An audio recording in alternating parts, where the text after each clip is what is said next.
Tonight, you're about to uncover a powerful secret that Buddhist monks have relied on for centuries to quiet the restless mind and discover true deep rest. Over the next few hours, I'll guide you through 15 transformative Zen stories that have already helped millions of people bring peace to their chaotic minds and drift into the most profound and peaceful sleep they've ever experienced. Each story has a hidden key that unlocks your mind's natural ability to release stress, worries, and tension. And here's what sets these teachings apart from ordinary sleep meditations. These lessons are effective even if you've never meditated before. Even if your mind is constantly racing and you've already tried everything else to calm down, these Zen stories will speak to you directly. The Buddha once said, "Peace comes from within. Do not seek it without." Over the next 2 hours, you'll learn exactly what that means and how you can apply it in your own life.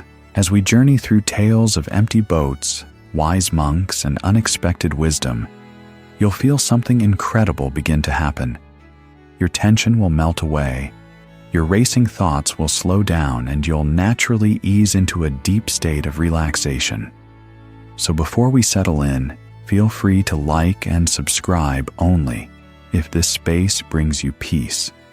We would love to know where you're tuning in from, so please share your location and the local time in the comments below.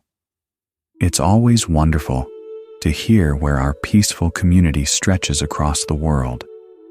Now make yourself comfortable. Adjust your pillow. Allow your body to settle into the bed and take a deep breath with me now. As you exhale, feel that you've just taken the first step on a journey that has been waiting for you since the very beginning of time.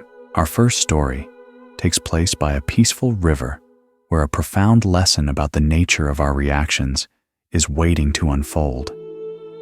This is the story of the empty boat, a timeless lesson in letting go of anger and the wisdom of non-reactivity. There was once a man who loved nothing more than to row his boat on a tranquil river. The serenity of the water, the gentle rustling of the trees, and the soft murmur of the current brought him immense joy. Every evening, as the golden rays of the sunset bathed the world in a warm, peaceful glow, he would take his boat out for a quiet journey across the water. The world seemed to fade away, and all that mattered was the rhythm of his paddle, the solitude of the river, and the harmony between him and nature. On one such evening, as he paddled gently along, immersed in the beauty of his surroundings, he noticed something unusual. Another boat far off in the distance appeared to be heading directly toward him. At first, the man thought little of it, but as the boat came closer, he realized it wasn't veering off course. Instead, it was coming straight toward him, and the two boats were on a collision path. He called out in a calm, measured voice, "Be careful, watch where you're going." But despite his warning, the boat continued on its path, unchanged, unresponsive. The man felt a slight stir of irritation. "Why aren't they listening?" he thought. He called out again, but this time with more urgency. "Move aside. You're going to crash into me." The boat still showed no sign of slowing down or changing its direction. The man's heart began to race, his peaceful state starting to unravel as his frustration grew. By now, the approaching boat was much closer, and his patience had worn thin. In an outburst, he shouted, "What are you doing? Move out of the way! Can't you see I'm here?" His peaceful evening, once so calm, was now overshadowed by irritation and anxiety as the two boats hurtled toward each other. Finally, the boats collided. The man was beside himself with anger. He was prepared to unleash his fury on the person responsible for what he saw as a careless and disrespectful act. But as the boats collided, he did something he hadn't planned on. He took a closer look. What he saw stunned him. There was no one in the other boat. It was empty. The boat was simply drifting along, carried by the current of the river, and had no pilot at all. In that very moment, the man's anger vanished. All the frustration, irritation, and anxiety that had built up inside him seemed to evaporate. The realization hit him hard, and he felt foolish. Here he had been shouting and fuming at a boat that wasn't even being steered by anyone. The situation had not changed. The two boats had still collided, but what had shifted was his understanding of the situation. There was no malice behind the collision, no carelessness or disrespect from another person. It was simply an empty boat drifting in the current. This moment of clarity revealed a profound truth about the nature of human reactions. The Buddha once said, "You will not be punished for your anger. You will be punished by your anger." This statement, so simple yet deeply powerful, perfectly encapsulates the essence of the empty boat story. Our anger, frustration, and resentment often arise not from the events themselves, but from the narratives we create in our minds about the intentions behind those events. We make assumptions about other people's actions, and those assumptions fuel our emotional responses. Why do we react this way? In Zen Buddhism, it is believed that our reactivity comes from our ego, the deep-seated belief in a separate self that needs to be defended and validated. Think about the countless times throughout your day when you encounter empty boats, situations where we assign harmful intentions to others, even when none exist. When we encounter something that challenges our sense of self or our expectations, we often react with anger, frustration, or irritation, without considering that there might be no ill will behind it. Take the driver who cuts you off in traffic. Instead of assuming they're being reckless or disrespectful, consider that they might be rushing to the hospital to see a loved one. Or think about the colleague who doesn't acknowledge your greeting. Instead of assuming they're rude or indifferent, they might be preoccupied with a personal issue that has nothing to do with you. Or perhaps you've had a friend who hasn't replied to your text messages. Before you assume they're ignoring you, remember they might be dealing with their own emotional struggles or distractions. We often fill these empty boats with our assumptions about other people's intentions, even though we have no idea what's going on in their lives. Zen practice teaches us to recognize this pattern and cultivate mindfulness. Instead of reacting impulsively, we learn to observe our thoughts and emotions without immediately identifying with them. When we feel anger or frustration rising, we pause and notice it. We become aware of the physical sensations in our body, our chest tightening, our breath quickening, our vision narrowing, and we use these sensations as reminders to slow down, breathe, and reflect. Zen Master Dogen taught, to study the Buddha way is to study the self, and to study the self is to forget the self. When we forget the self, when we release our ego's constant need to assert and defend itself, we can see the empty boats in our lives for what they truly are, simple events unfolding in the vast river of existence without personal meaning or malicious intent. When we stop clinging to our egos, we are free to experience life as it is without the constant interference of judgment, assumptions, and reactions. The Buddha also taught, holding on to anger is like grasping a hot coal with the intent of throwing it at someone else. You are the one who gets burned. In the same way, when we hold on to our anger and resentment, we are the ones who suffer most. The object of our anger may never even know how we feel, but we carry the emotional burden, and it poisons our own peace of mind. By recognizing the empty boats in our interactions, we can free ourselves from the cycle of self-inflicted suffering. As you reflect on your day tonight, think about a moment when you felt slighted or offended. Perhaps someone cut you off in traffic, or a friend didn't return your message. Can you recognize the empty boat in that situation? Can you see how your mind filled that empty vessel with assumptions, judgments, and stories? And in that recognition, can you feel the freedom that comes from letting go of that anger and judgment? Remember, as the Buddha said, peace comes from within. We do not find peace by blaming others for our emotional reactions. True peace comes from recognizing that our reactions are based on the stories we tell ourselves, and we have the power to change those stories.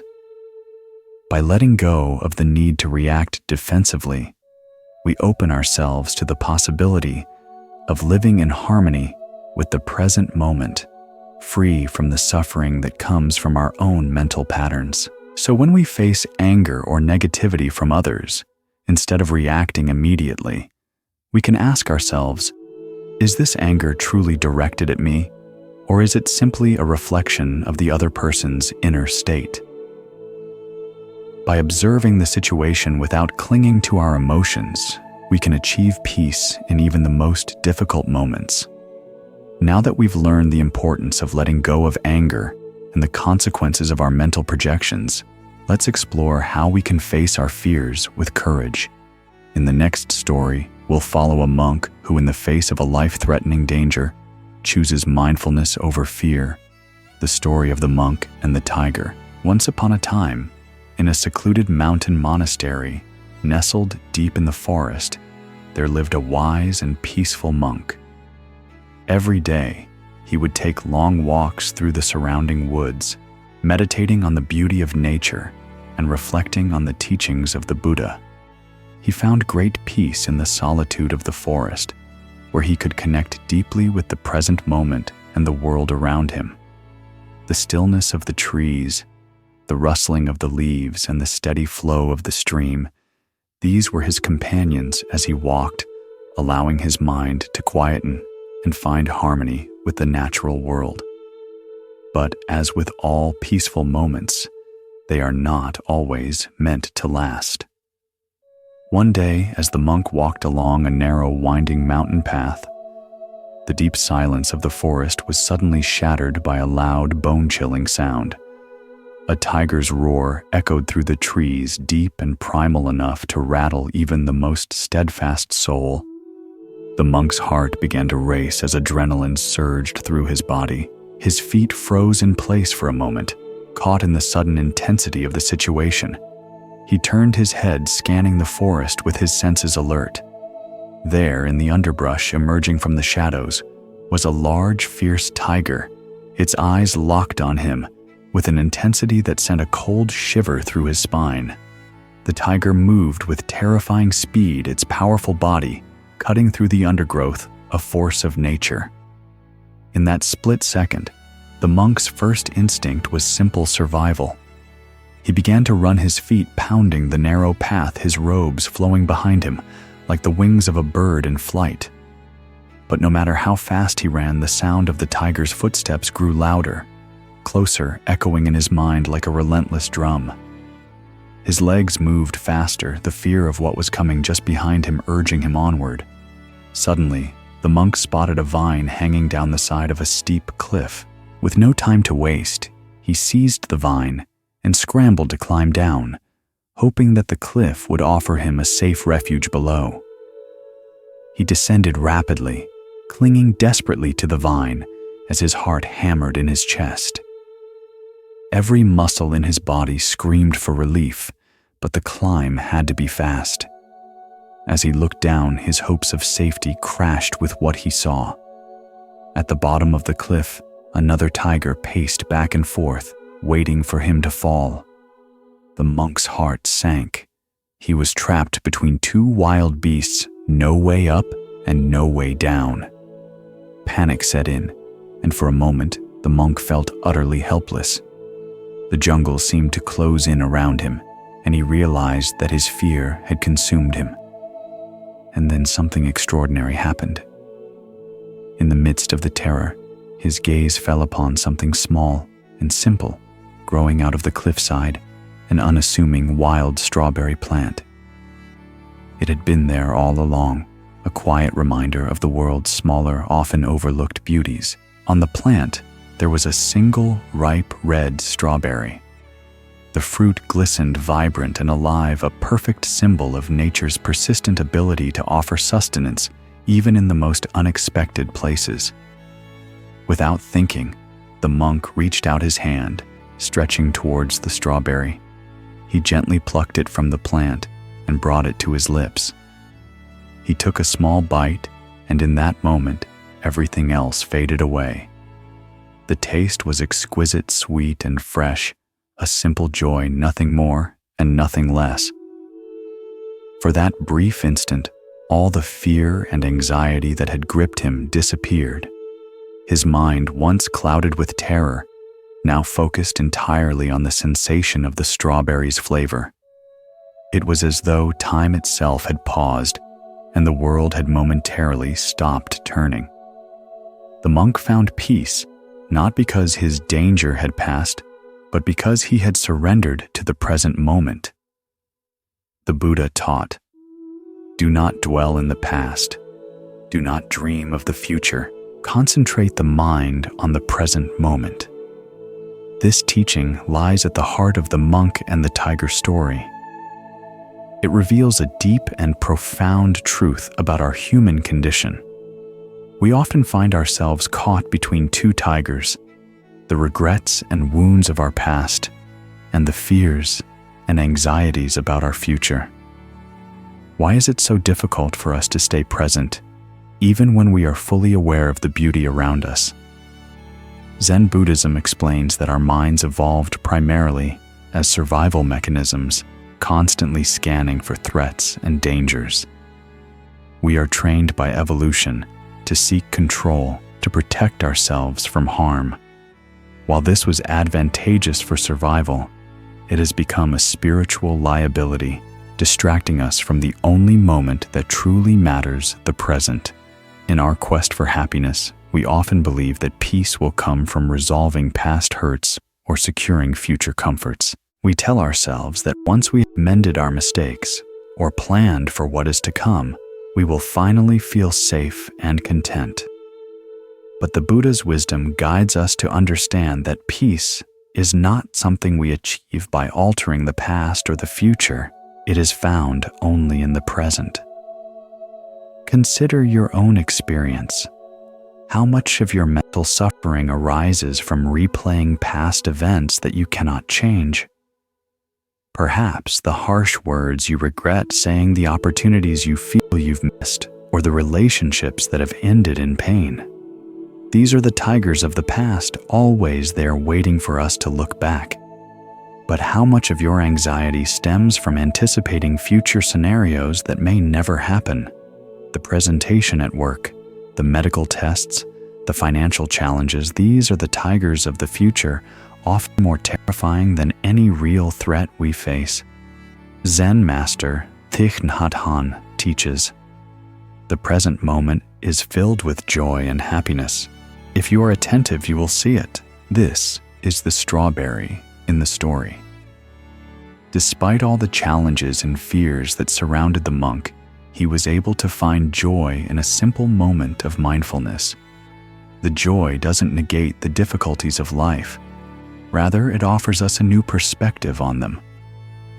The strawberry was a reminder that even amid our greatest fears, there is beauty, sweetness, and peace to be found in the present moment. The joy we seek is often right in front of us, yet we miss it because our minds are consumed by the tigers of the past and future. Zen practice teaches us to cultivate what the Japanese call ichigo ichi, one time, one meeting. It refers to the recognition that every moment is a unique, irreplaceable gift. When we truly understand the preciousness of the present moment, we naturally want to be fully present for it, regardless of our circumstances. This awareness allows us to appreciate life in all its forms, whether peaceful or chaotic. The Buddha said, "The secret of health for both mind and body is not to mourn for the past, worry about the future, or anticipate troubles, but to live in the present moment wisely and earnestly. This wisdom encourages us to observe where our attention goes throughout the day. Are you constantly rehearsing past conversations or imagining future scenarios? These mental habits can steal the joy of the present. Tonight, as thoughts of tomorrow's responsibilities or yesterday's regrets arise, remember the monk and the strawberry. What small joy might you savor right now, even amid uncertainty? Perhaps it's the rhythm of your breathing, the weight of the blanket on your body, or the simple quiet of this moment. As the Buddha taught, peace comes from within. It is not found in the absence of difficulties, but in our ability to be fully present, even in the midst of them. The monk's experience of the strawberry while hanging between two tigers demonstrates that even in moments of fear and danger, we can find a sense of peace. This peace is not dependent on circumstances, but on our relationship with the present moment. Fear, though natural, is often exacerbated by our perceptions and responses. Much like the tiger that prowls in our mind, suffering too can overwhelm us if we allow it.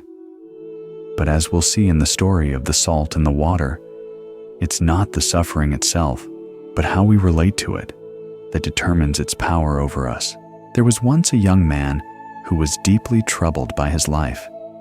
He felt overwhelmed by his struggles and frustrations, believing that he had more burdens than he could bear. He often complained about his difficulties to others, and no matter what he tried, he could not find peace. One day, feeling utterly defeated, he went to a wise old teacher who lived in the village. The teacher was known for his calm demeanor and deep understanding of life. The young man approached the teacher and said, "Master, I feel that my life is full of suffering. I carry so many burdens and face so many difficulties that I don't know how to keep going. I am tired, and I don't see how things will ever get better. Can you help me find peace?" The teacher listened patiently, and after a moment he stood up and said, "Come with me. I will show you something that might help you understand the nature of your suffering." The teacher led the young man to a large pot filled with water sitting over a fire. The teacher then handed the young man a small bag of salt and said, "Take this bag of salt and put it into the water." The young man did as he was told, pouring the entire bag of salt into the water. The teacher stirred the water with a wooden spoon, and after a few moments, he handed the young man a small cup. "Now," said the teacher, "take a sip from the water." The young man took a sip, and immediately he made a face, spitting it out. "It's terrible," he exclaimed. "The water is so salty, I can't drink it. It's undrinkable." The teacher nodded and then instructed, "Now take the same bag of salt and pour it into the river over there." The young man was puzzled, but he followed the teacher's instructions. He poured the salt into the river and watched as it disappeared into the flowing water. Afterward, the teacher asked him to take another drink from the river. The young man bent down, took a sip from the river, and paused. "This water is different," he said. "It tastes fresh. It's clean and refreshing. There's no salt at all." The teacher smiled. "The salt, just like your suffering, has not changed. It is the same salt that was in the pot. What has changed is the size of the container. The first time the salt was dissolved in a small amount of water, making it undrinkable.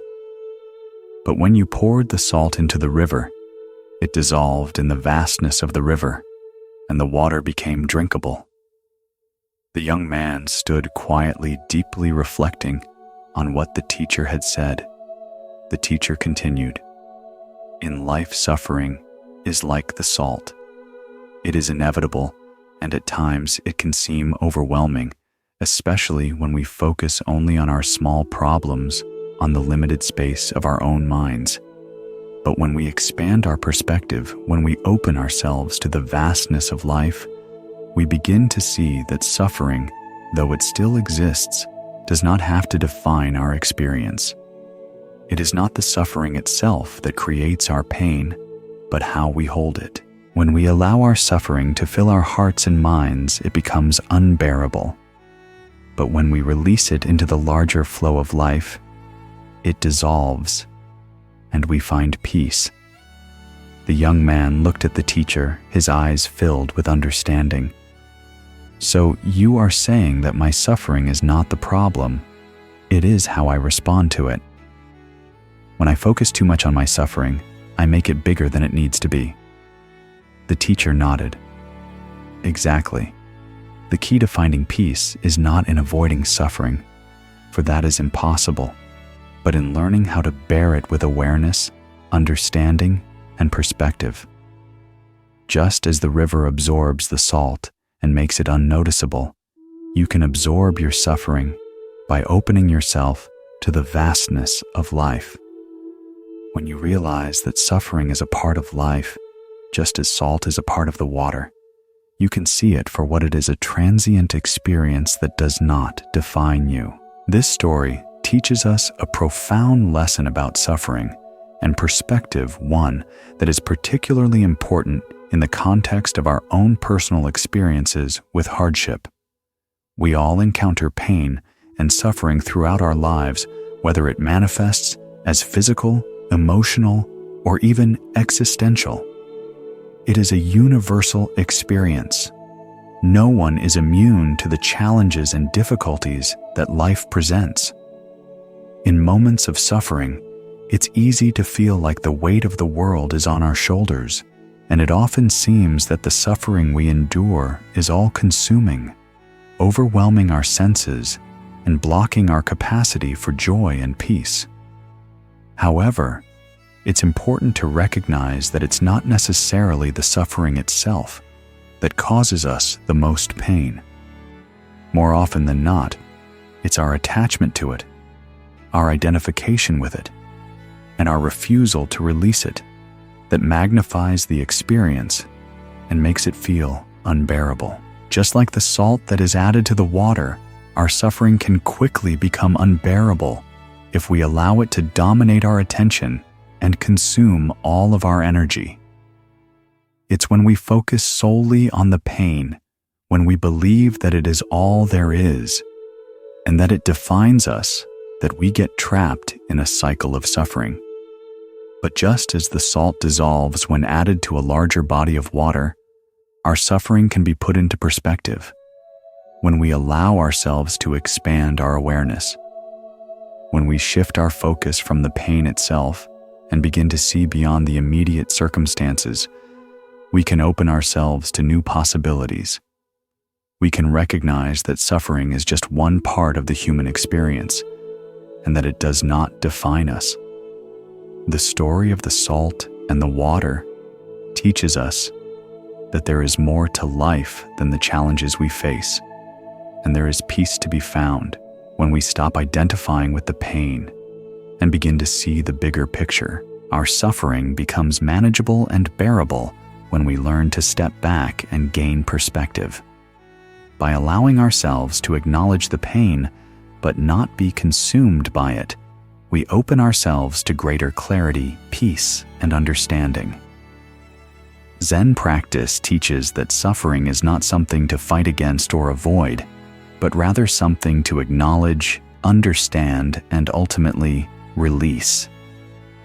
Life will inevitably present us with challenges, and suffering will inevitably arise, but it's important to remember that we cannot escape suffering entirely.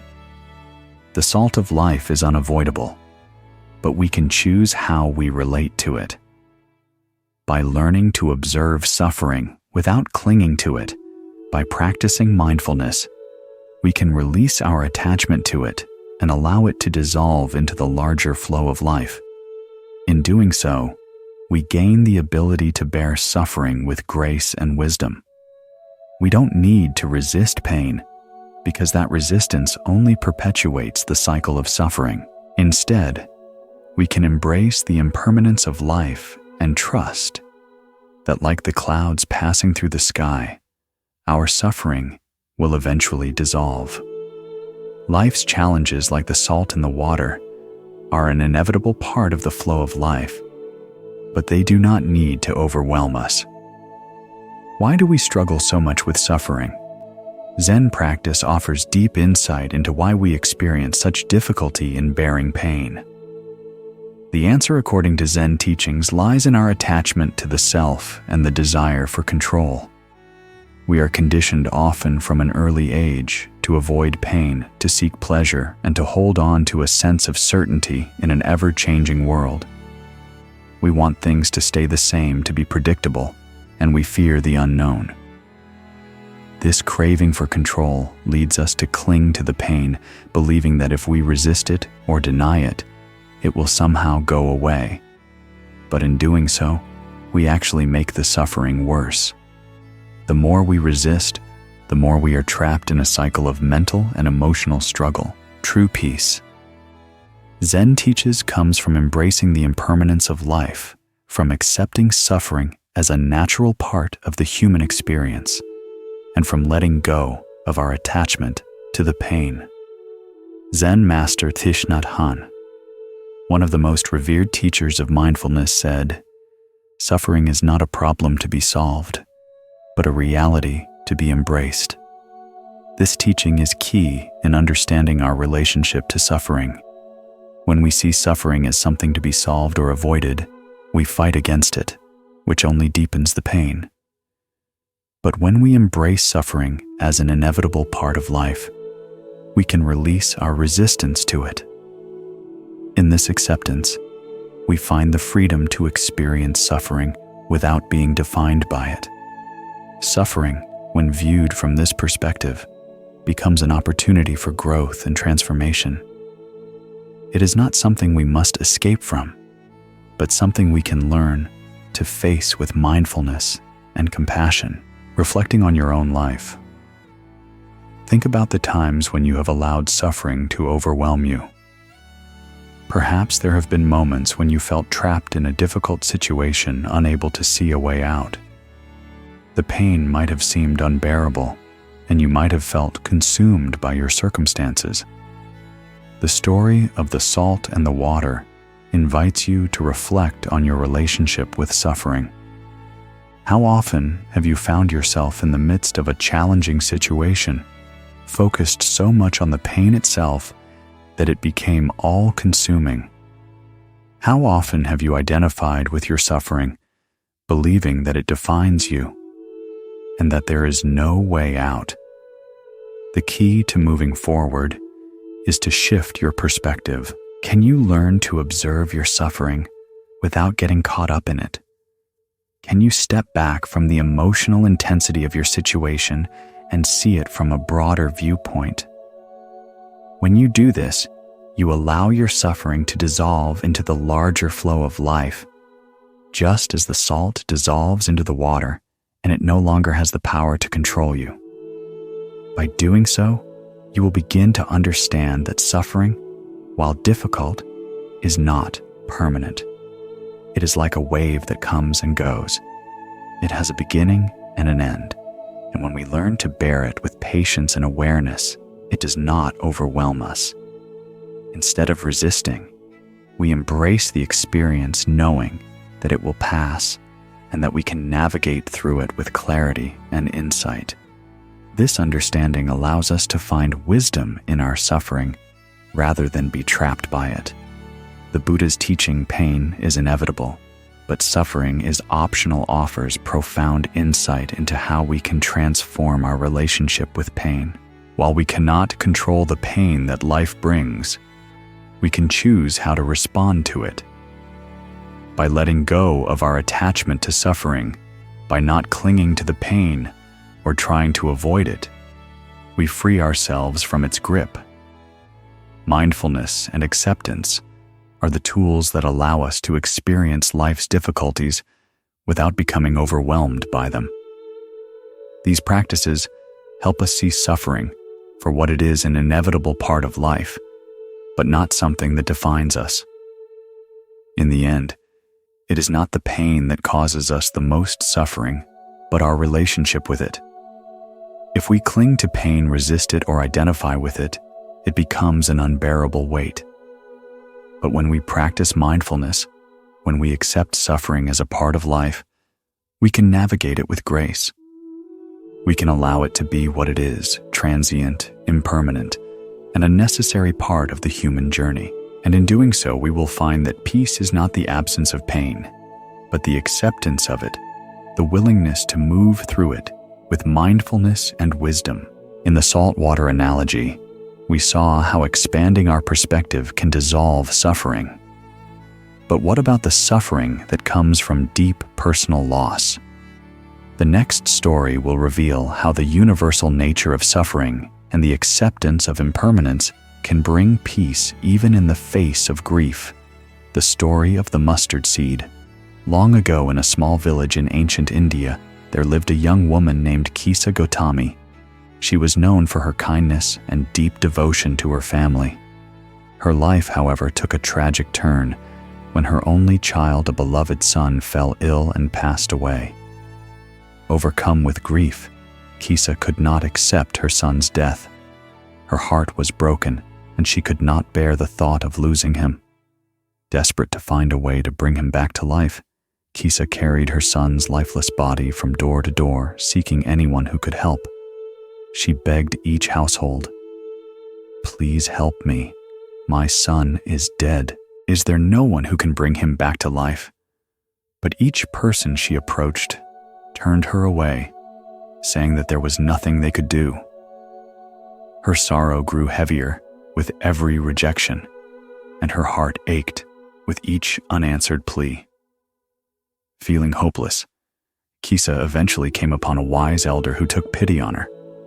The elder, seeing her suffering, gently said, "Go to the Buddha. Perhaps he can help you." With a flicker of hope in her heart, Kisa hurried to find the Buddha.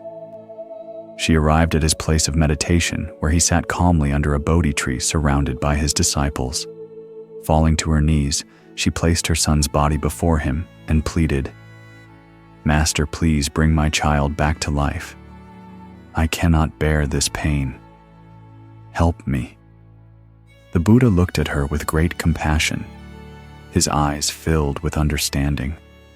He could see how deep her sorrow was, but he also knew that Kisa needed to learn a profound lesson about life and death. After a moment of silence, he spoke softly, "I can help you, Kisa, but first you must bring me something. Go into the village and bring me a mustard seed. But there is one condition: the mustard seed must come from a household that has never experienced death." Kisa's heart leaped with hope. She thought that the task might be simple, that surely there must be a household untouched by death. "Yes, Master," she said, trembling with relief. "I will find a mustard seed from a house that has never known death." With renewed determination, Kisa went from house to house in the village. She knocked on the door of the first house and explained her request. "Please, can you give me a mustard seed?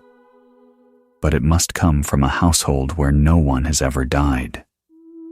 The woman who answered the door looked at Kisa with sorrowful eyes and said, "I am sorry, my dear, but my husband passed away last year." Kisa thanked her and moved on to the next house. She made the same request, but the response was the same. "I am sorry, but my mother passed away many years ago." Kisa continued on her journey, knocking on door after door. At each house, she heard the same answer: "I am sorry, but we have experienced loss in our family. A mother, a father, a brother, a sister, a child." Each home Kisa visited had known the pain of death. As the day wore on, Kisa began to realize something profound. Death, it seemed, was not a tragedy confined to her family alone. It was a universal experience that touched every family, regardless of wealth, status, or age. Death was a part of life, and no one could escape its reach.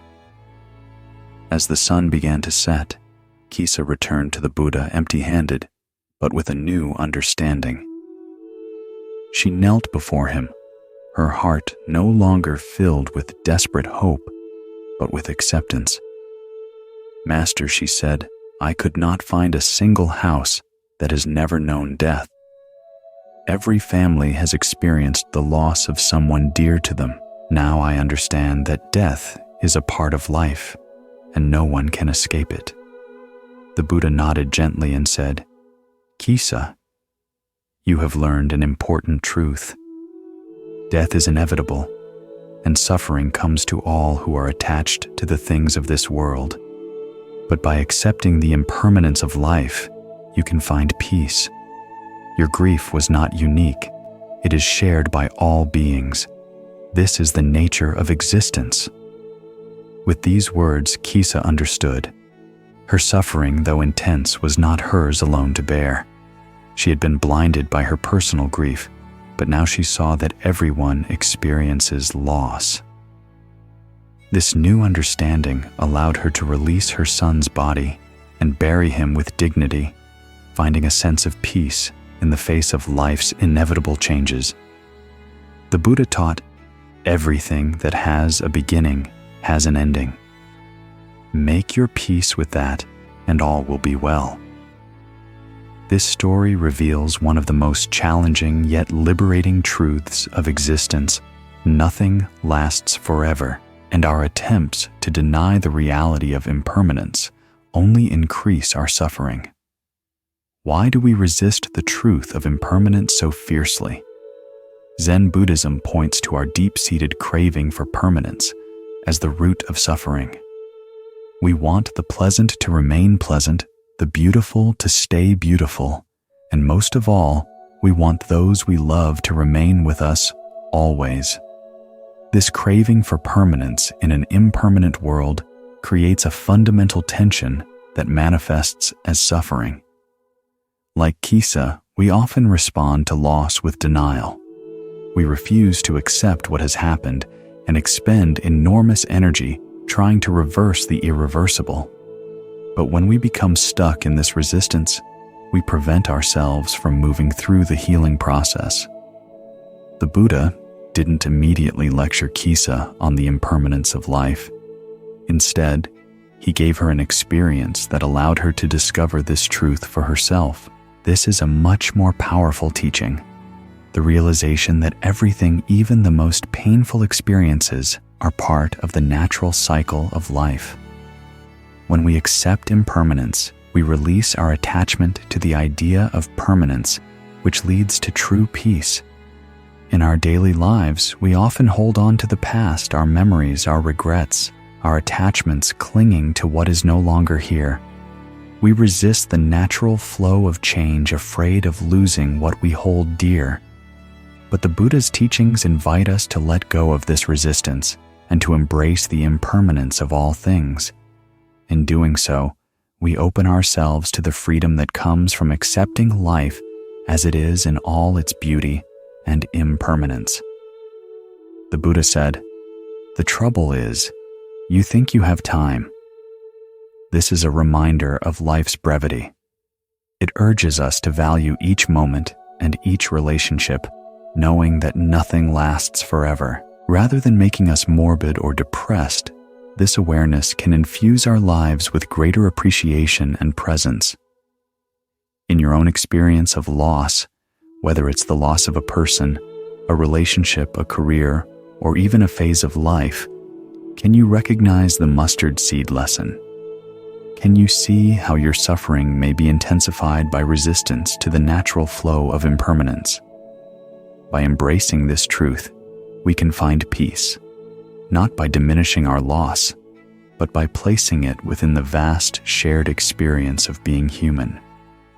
The Buddha's teaching about impermanence invites us to accept the reality of change, and in doing so to find a deeper sense of peace. As we reflect on how loss touches all lives, we are reminded that life is in constant flux.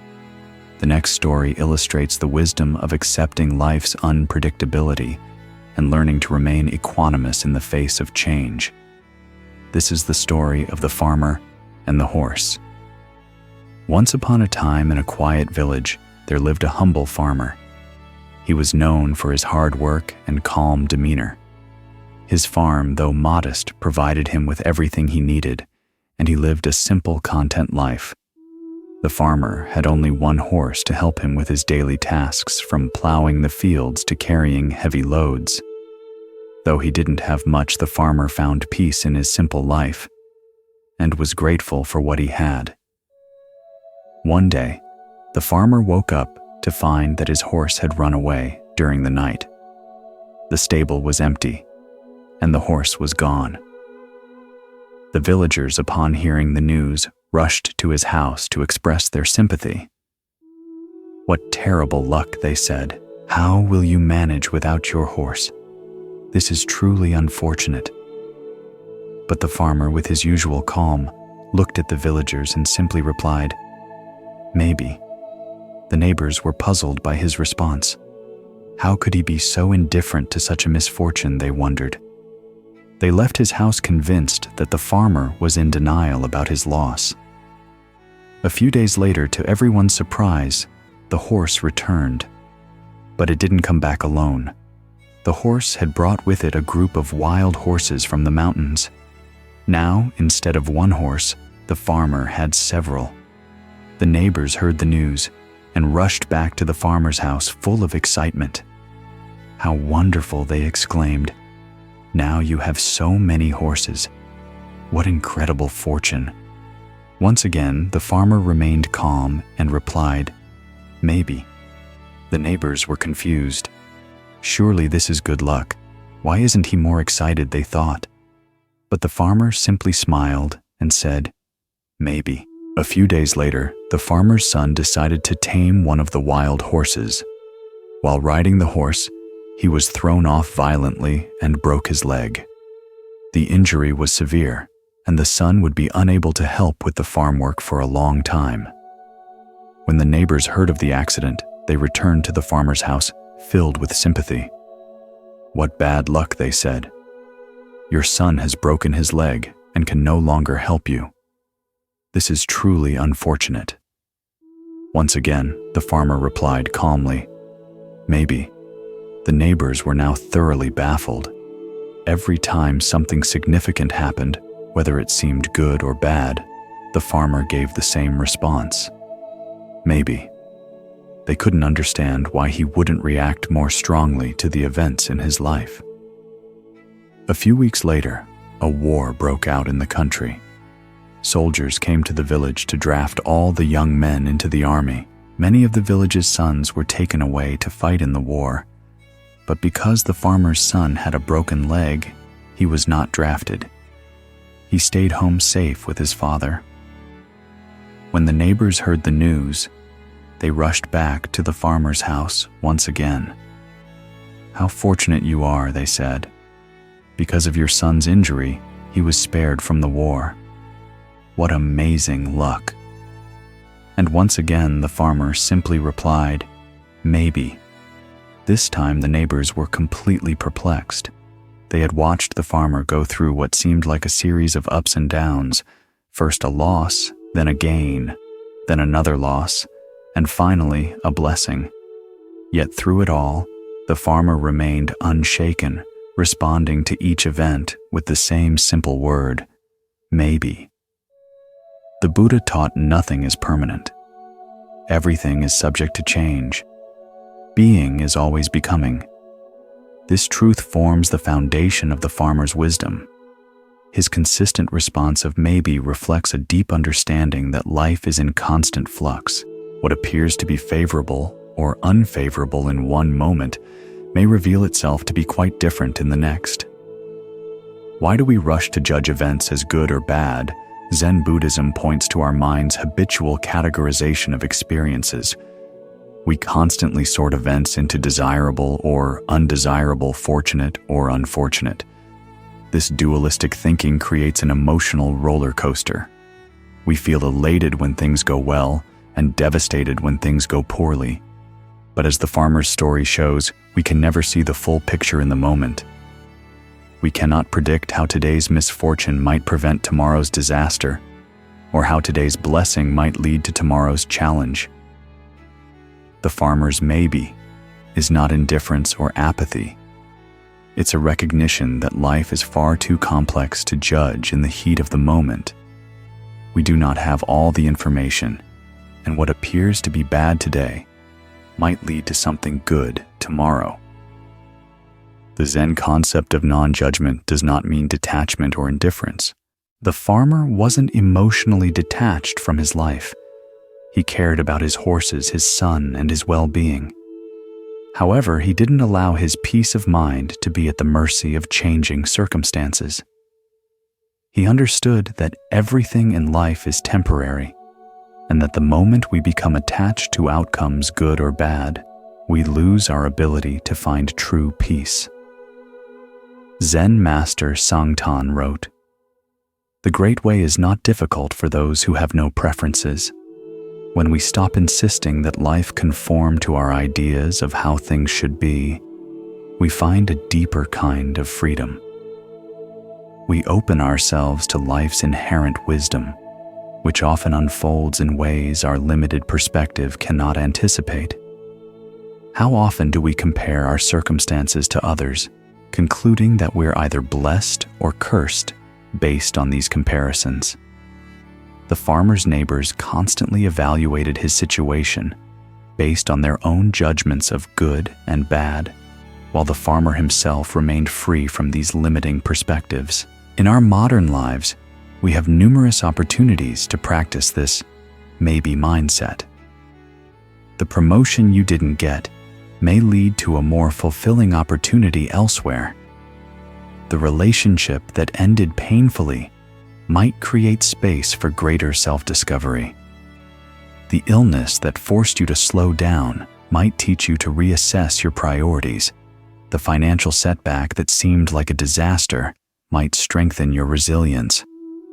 As the 13th century poet Rumi beautifully captured, what appears to be a curse may be a blessing, and what appears to be a blessing may be a curse. The farmer embodied this wisdom not as an intellectual concept, but as a lived reality. His maybe wasn't passive resignation, it was active wisdom. He recognized that life's full story is still unfolding, and he did not want to judge its parts too quickly. The Buddha taught, "Do not overrate what you have received, nor envy others. He who envies others does not obtain peace of mind." This statement captures the essence of the farmer's wisdom. By refraining from judgment and envy, the farmer maintained his equanimity through every turn of fortune. His response was not based on the outcome of events, but on his deep understanding of life's impermanence. Tonight, as you reflect on recent events in your life, consider the wisdom of the farmer's maybe. Can you hold your experiences with the same gentle indifference? Whether something seems good or bad in the moment, can you remind yourself that it might change in ways you cannot yet understand? This perspective can ease your anxiety about negative situations and temper your attachment to positive ones. As the Buddha said, "With our thoughts, we make the world." By choosing to suspend judgment, we open ourselves to a more peaceful and expansive experience of life. Life's ups and downs remind us of the importance of maintaining balance. But what happens when someone's anger threatens to disrupt our peace? In this next story, we'll learn how the Buddha faced an angry man, teaching us the power of non-reactivity. One day, while the Buddha was teaching his disciples in a peaceful forest, a man approached him with anger burning in his eyes. This man had heard of the Buddha's wisdom and his teachings, but rather than being inspired, he was threatened by the Buddha's influence over others. Filled with jealousy and resentment, he decided to confront the Buddha and publicly insult him in front of his followers. As the Buddha sat calmly under the shade of a Bodhi tree, the angry man stormed up to him. He began hurling insults at the Buddha. "You are nothing but a fraud," he shouted. "Who do you think you are?" You pretend to be wise and enlightened, but you are just deceiving people." The Buddha remained completely calm. His expression didn't change, and he did not respond to the man's harsh words. He simply sat still, serene and unbothered, as the man's words grew louder and more venomous. Seeing that the Buddha did not react to his insults, the angry man became even more enraged. He shouted even more aggressively, "How can you just sit there acting like you're above everyone else? Do you think you're better than me? I refuse to respect someone like you." Despite the man's fury, the Buddha remained peaceful and composed. His expression remained unchanged, and he did not defend himself or retaliate. He simply watched the man with compassion, without anger or irritation. After several minutes of shouting, the man grew exhausted. He had expected to provoke a response from the Buddha, but the Buddha's peaceful demeanor confused him. The man took a deep breath, and his anger somewhat diminished, demanded, "Why won't you say anything? Why won't you defend yourself? Don't you care what I think of you?" The Buddha looked at him with kindness and responded in a calm, soft voice. "Tell me," he asked gently, "if someone offers you a gift and you refuse to accept it, to whom does the gift belong?" The man, puzzled by the question, thought for a moment before answering, "Well, if I refuse to accept the gift, it still belongs to the person who offered it, right?" The Buddha smiled and nodded. "Exactly. And in the same way, if you offer me your anger and I do not accept it, then who does the anger belong to?" The man was stunned. He had never thought of it this way before. He realized that his anger had not affected the Buddha at all. Instead, it remained his own burden to carry. The Buddha continued, "If I refuse to accept your insults and your anger, they fall back on you. You are the one who suffers from them, not me. I choose not to be troubled by your words. Instead, I choose peace." The man stood in silence, contemplating the Buddha's words. He realized that his anger had consumed him, but it had no power over the Buddha, who remained unaffected by it. In that moment, the man understood that holding on to his anger only harmed himself, not the Buddha. Feeling ashamed, the man bowed his head and said, "Master, I see now that my anger has only caused me pain. How can I learn to be at peace as you are?" The Buddha smiled warmly, his compassion shining through. He said, "Anger is like a hot coal you pick up with the intention of throwing it at someone else. But in the process, you burn yourself. Let go of the coal. Let go of your anger. Instead, practice mindfulness, compassion, and understanding. Through these practices, you will find peace." The man, humbled by the Buddha's wisdom, thanked him and bowed deeply. From that day forward, he sought to practice the Buddha's teachings, letting go of his anger and learning to find peace within himself. The Buddha taught, "You are not punished for your anger. You are punished by your anger." This profound insight sheds light on why reactive emotions cause us so much suffering. When we hold on to anger, resentment, or hatred, we damage ourselves far more than those toward whom these emotions are directed. Every moment spent in anger is a moment lost to peace. Every thought of revenge is energy diverted from healing. But why is it so difficult to let go of anger? Zen Buddhism identifies several factors that make it especially challenging. First is our sense of righteousness. We believe that our anger is justified and therefore worth holding on to. We confuse letting go of anger with condoning the behavior that triggered it. But the Buddha's teaching challenges this assumption. We can establish clear boundaries and seek justice without poisoning ourselves with reactive emotions. Second is our deep-seated identification with our emotions. We say, "I am angry," rather than "I am experiencing anger." This subtle difference has profound implications. When we fully identify with anger, it becomes all-consuming, defining our entire reality. But when we observe it with some space, we can see it as just one aspect of our experience, rather than the entire experience itself. Third is our cultural conditioning around anger. Many of us are taught that anger is power, that it motivates action and commands respect. We fear that without anger, we might become passive or be taken advantage of. But the Buddha's response to the angry man demonstrates true power, not the reactive force of aggression, but the stable, immovable strength of equanimity. The Buddha taught hatred never ceases by hatred, but by love alone is healed.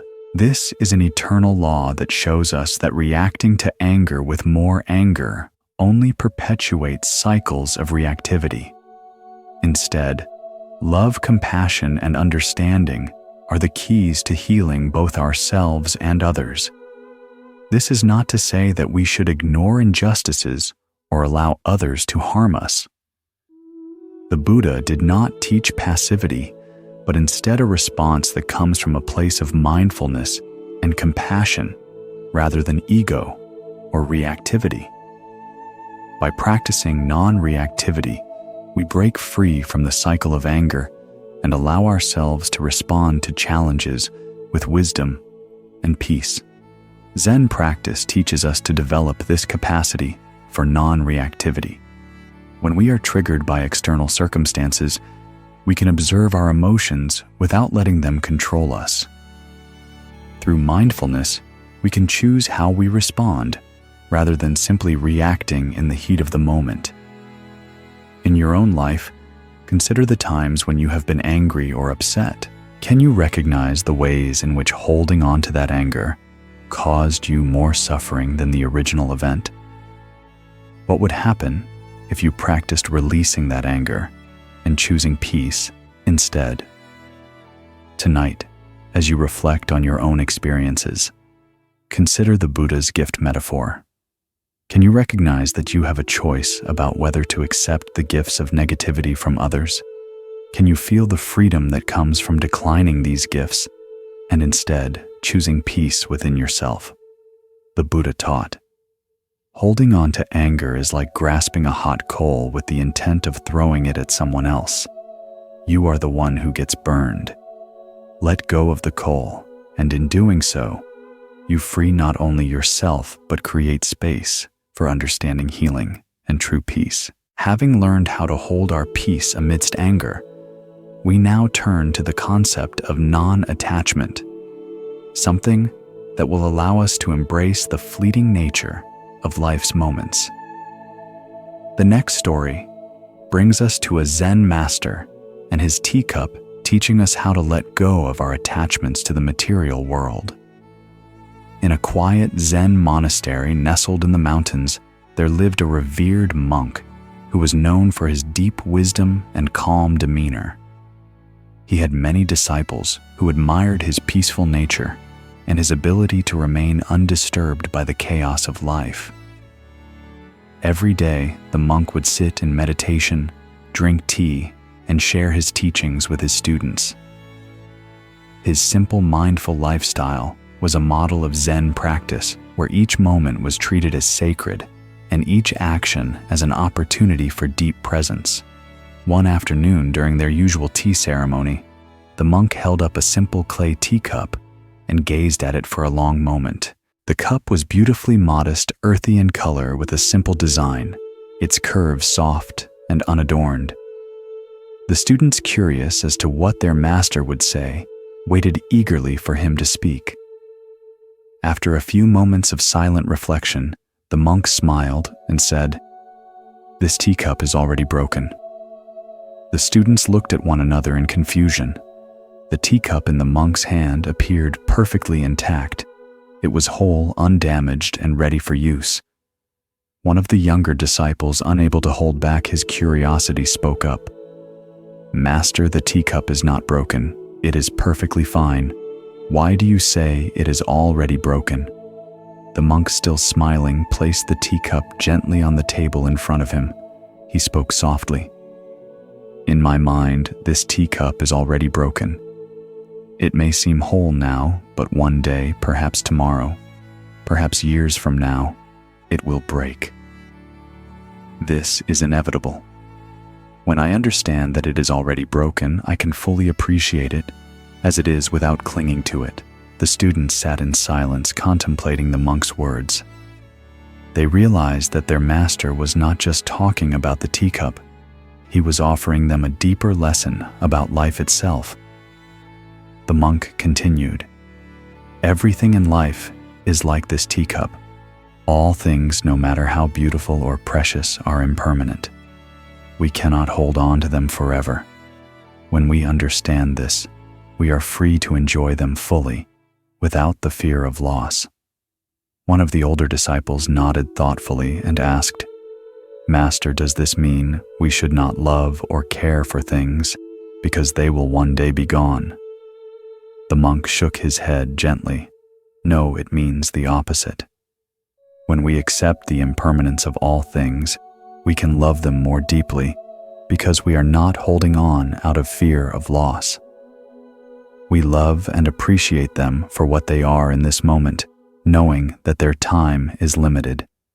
In this way, we can live with a peaceful heart, unburdened by attachment to things that are bound to change."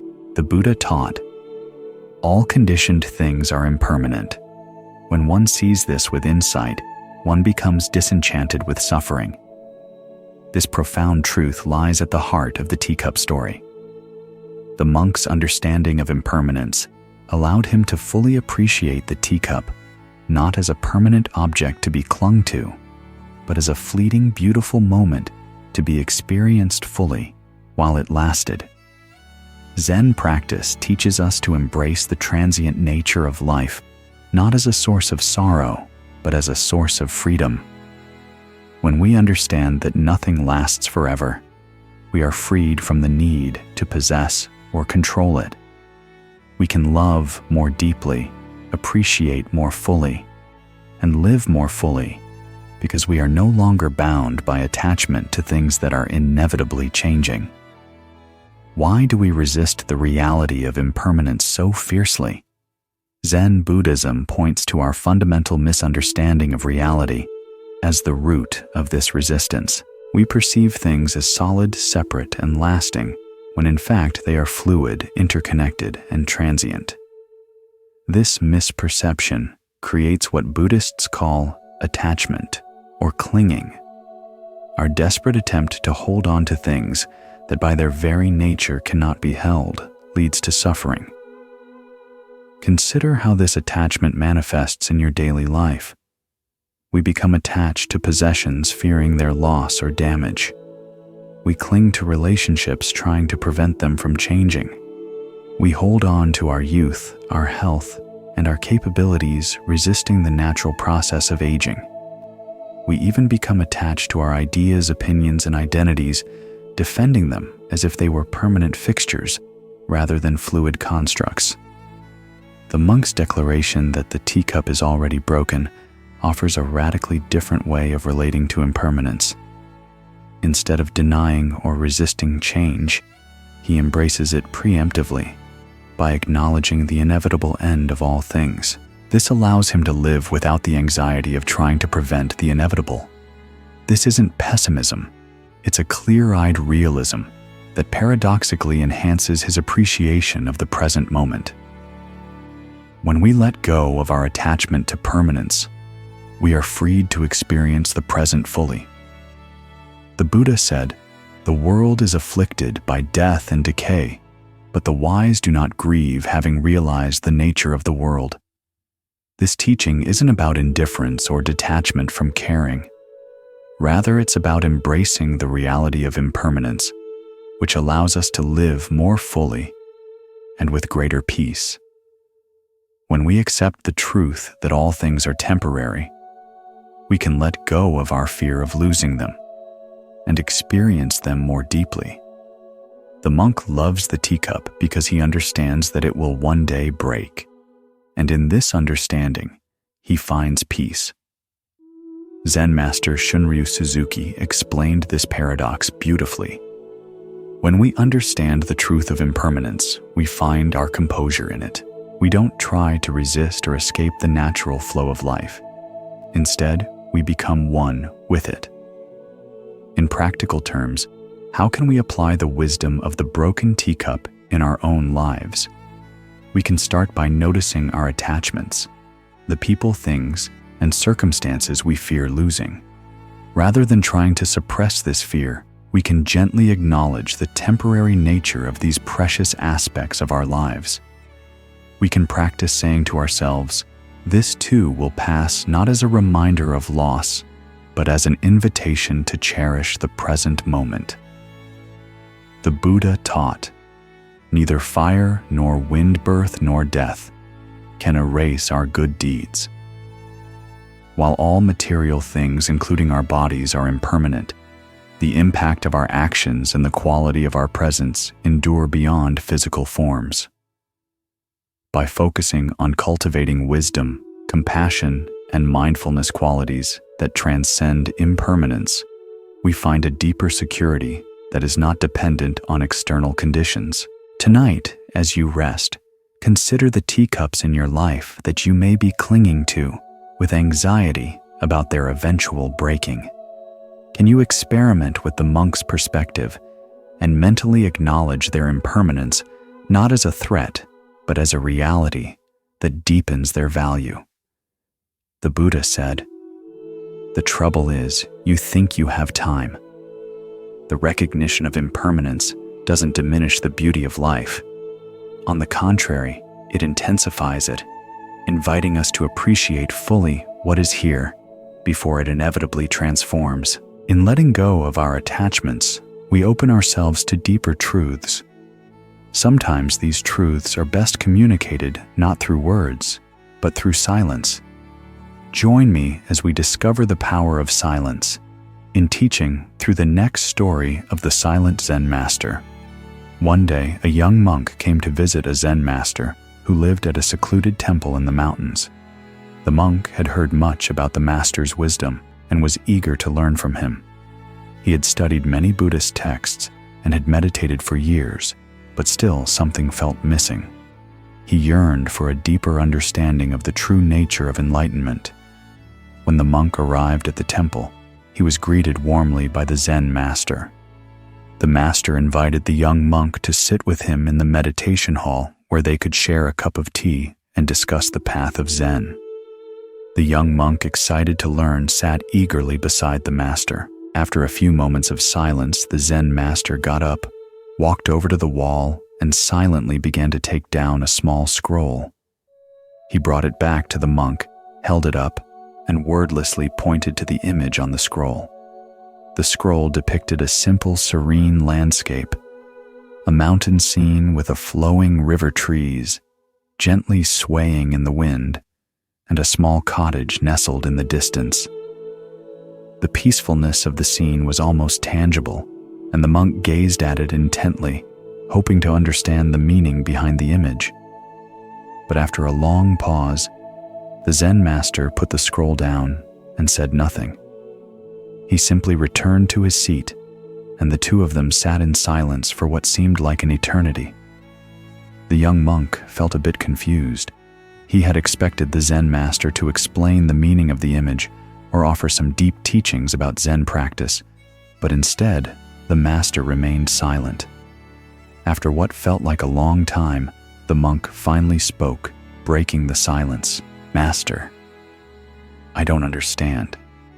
What does this image mean? Why did you show it to me?" The Zen master, without saying a word, smiled gently and pointed again to the scroll. But this time, the monk felt something shift inside him. He looked at the image with new eyes, and in that moment, he suddenly understood. The peacefulness of the landscape was not just a picture. It was a reflection of the stillness and clarity that could arise within his own mind. The absence of words, the simplicity of the scene had allowed the monk to directly experience the nature of Zen without the need for intellectual explanation. The Zen master then spoke, his voice soft, but filled with wisdom. The truth cannot always be expressed in words. Sometimes it must be experienced directly in silence. This is the nature of true understanding. The young monk sat in silence, his mind filled with a new sense of clarity. He realized that the teachings of Zen were not about accumulating knowledge or seeking intellectual answers. Instead, they were about being present, observing, and allowing the experience of life to unfold without attachment to concepts or explanations. In Zen, silence is often regarded as one of the most powerful forms of teaching. Words can be useful, but they are limited. They are mere symbols pointing to something beyond themselves. The true nature of reality cannot be fully captured by language. It must be directly experienced. Zen teachings often emphasize the importance of direct experience, whether through meditation, nature, or everyday life, because it is in these moments of stillness and presence that we can touch the true nature of things. Why is silence so powerful in Zen? One reason is that it allows us to step outside the constant chatter of the mind. Our minds are often filled with thoughts, judgments, and narratives about what is happening around us. We think constantly about the past, the future, and the meaning of things. But in silence, we can quiet these mental patterns and experience the world as it is, free from interpretation. Zen Master Dogen taught to be in the moment is to be free from all concepts.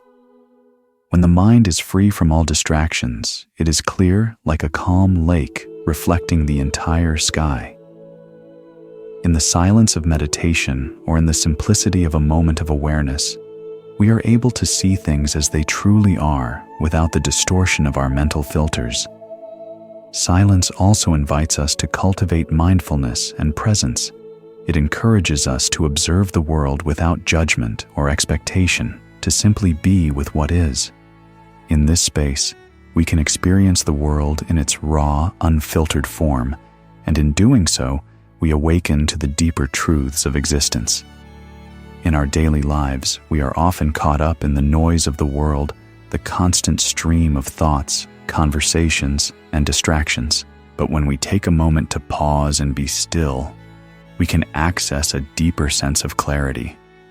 We don't need to rush to fill the silence with words or explanations. Instead, we can simply sit with the moment and allow it to unfold. The Buddha taught, "The quieter you become, the more you are able to hear." This teaching invites us to embrace the power of silence not as an absence, but as a presence. When we stop the constant flow of thoughts and words, we create space for the deeper wisdom that is always available to us. This wisdom arises not from our intellectual understanding, but from our direct experience of life in the present moment. Tonight, as you prepare to rest, consider the power of silence.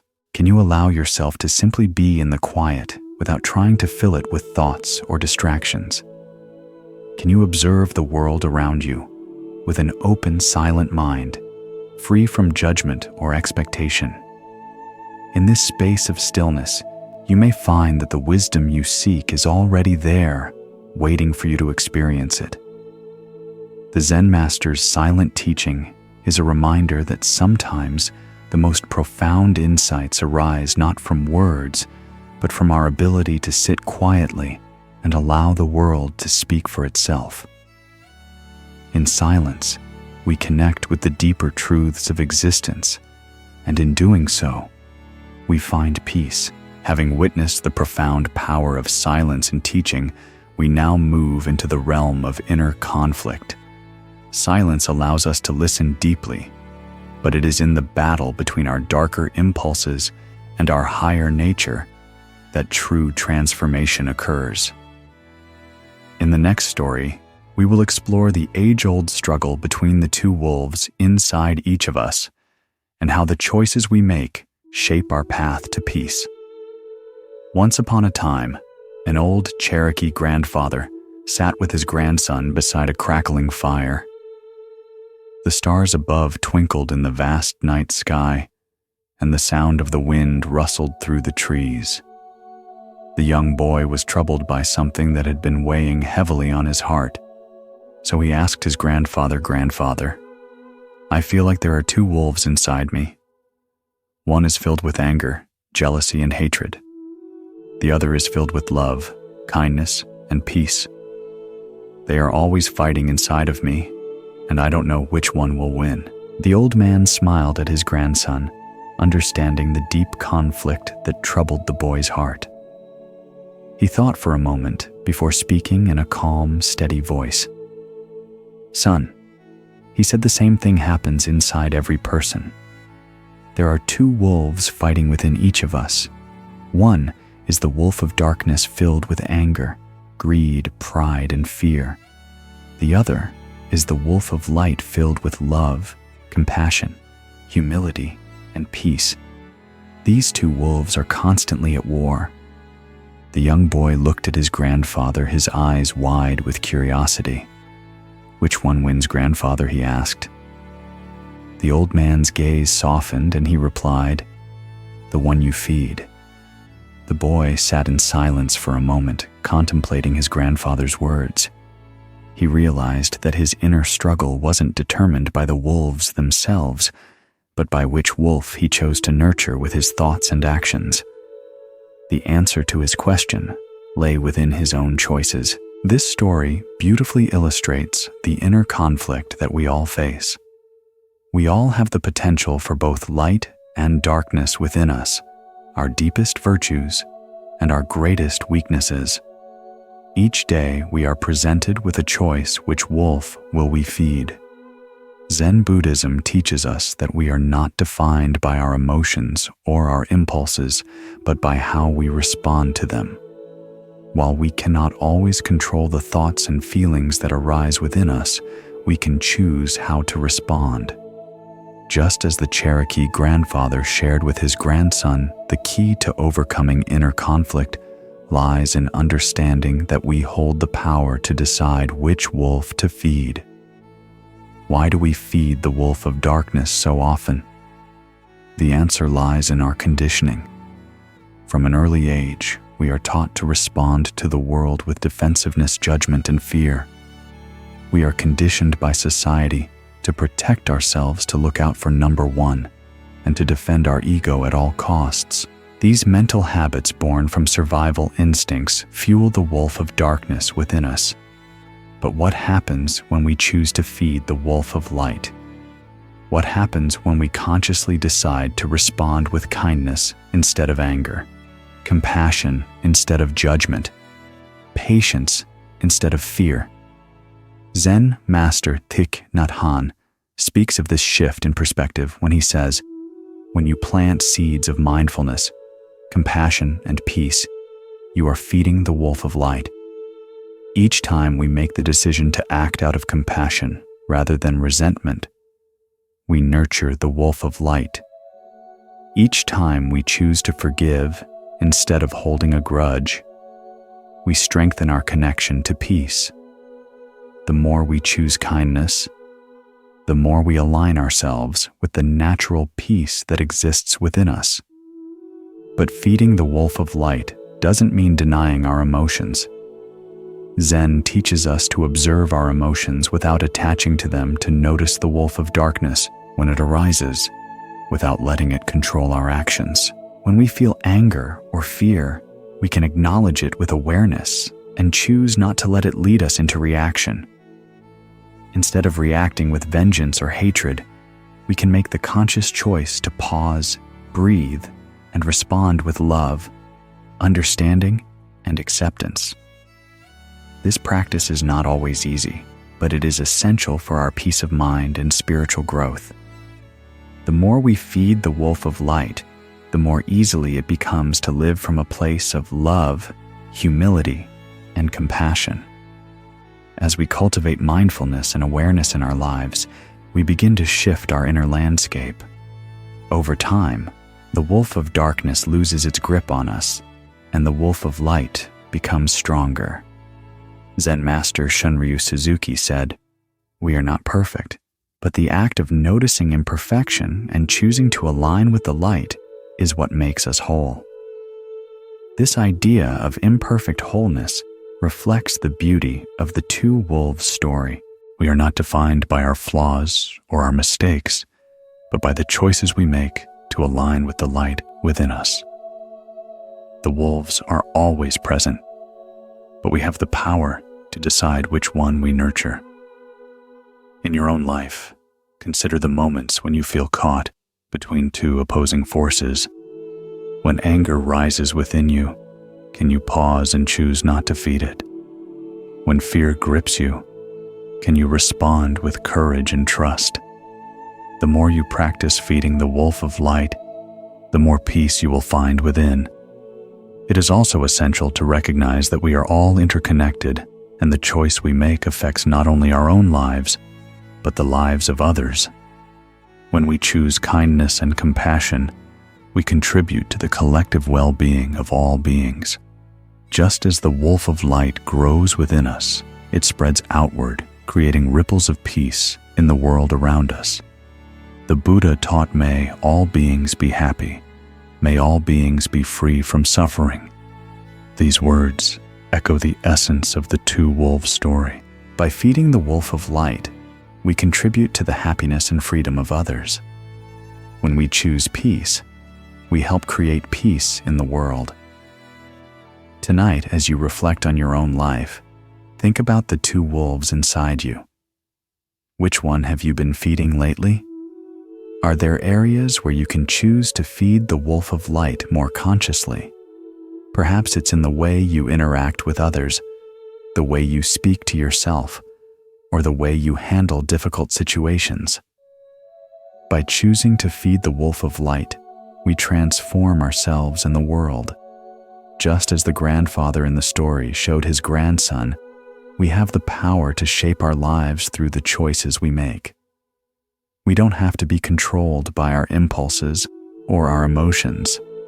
We can choose to feed the wolf that brings us peace, joy, and love. After reflecting on the inner battle between light and darkness, we turn our attention to the concept of emptying ourselves to make space for wisdom. The choice between feeding the wolf of light or darkness is one of understanding and openness. In the next story, a Zen master teaches us the profound lesson of letting go of preconceived notions and making room for true wisdom, just as one must empty a cup to fill it anew. One day a scholar came to visit a well-known Zen master. The scholar had heard of the master's wisdom and wanted to test him. He had studied many ancient texts and prided himself on his knowledge. He believed that the Zen master's teachings were no more than mere superstition and unrefined wisdom. So when he arrived at the Zen master's humble temple, he was determined to challenge him. As the scholar entered the small meditation room, he was greeted by the Zen master, who invited him to sit and have tea.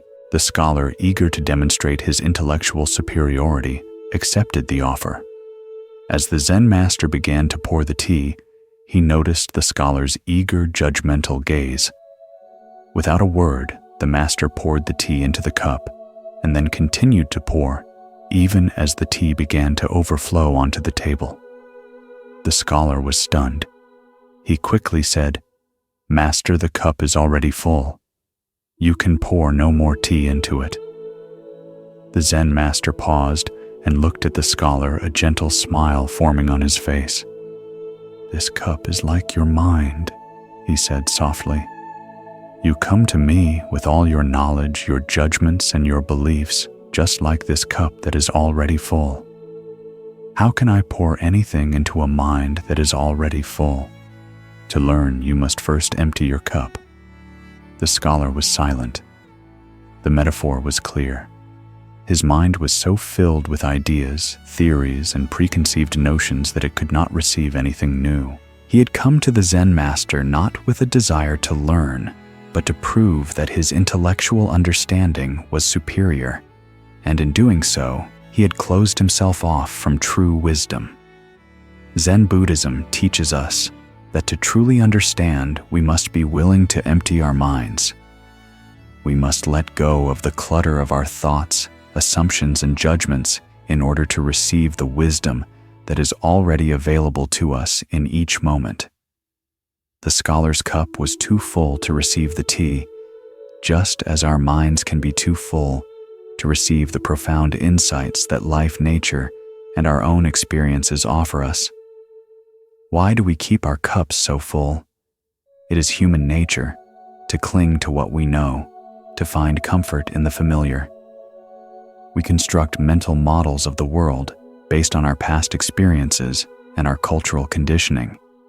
These models help us navigate the world, but they can also limit our capacity to see things as they truly are.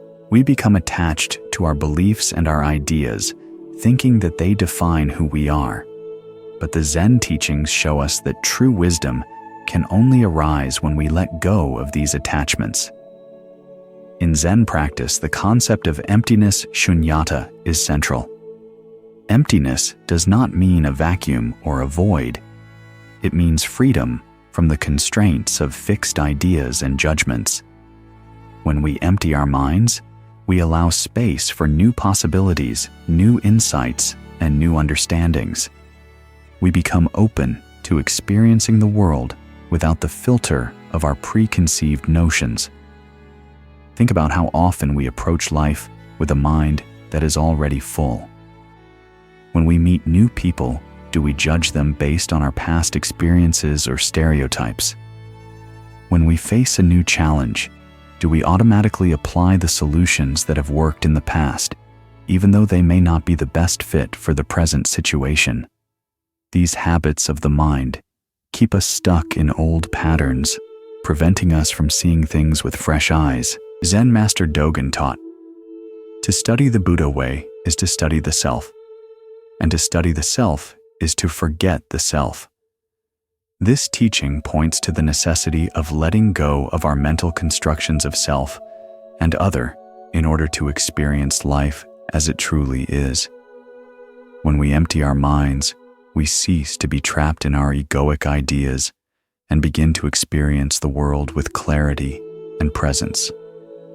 In your own life, how often do you approach situations with a mind that is already full? Perhaps you enter a conversation with assumptions about the other person, or you react to a situation based on past experiences without considering the present context. Can you identify moments when your cup is already full, preventing you from truly being present and open to the newness of the moment? Zen practice offers us the opportunity to empty our cups daily. Through meditation, mindfulness, and reflection, we can let go of our attachments to old beliefs, old grievances, and old patterns of thinking.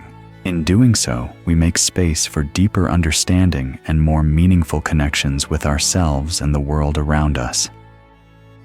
The Buddha taught, "The mind is everything. What you think, you become." When we cling to preconceived ideas, we limit our capacity to see the world as it truly is. But when we empty our minds, we open ourselves to the flow of wisdom, compassion, and peace that is always available to us. The Zen master's lesson about the teacup teaches us that to receive wisdom, we must first make space for it. We must be willing to let go of our mental clutter and approach life with an open, empty mind. This doesn't mean abandoning our experiences or our knowledge. It means recognizing that our understanding is always evolving, and that we must remain humble in our pursuit of truth. Tonight, as you reflect on your day, consider the ways in which you may be holding on to a full cup. Are there beliefs or judgments that are blocking you from seeing things clearly? Are there old ideas that are preventing you from growing and learning? Can you make space in your mind for new insights and new experiences? The Buddha said, "When the student is ready, the teacher will appear." The teacher is not always a person.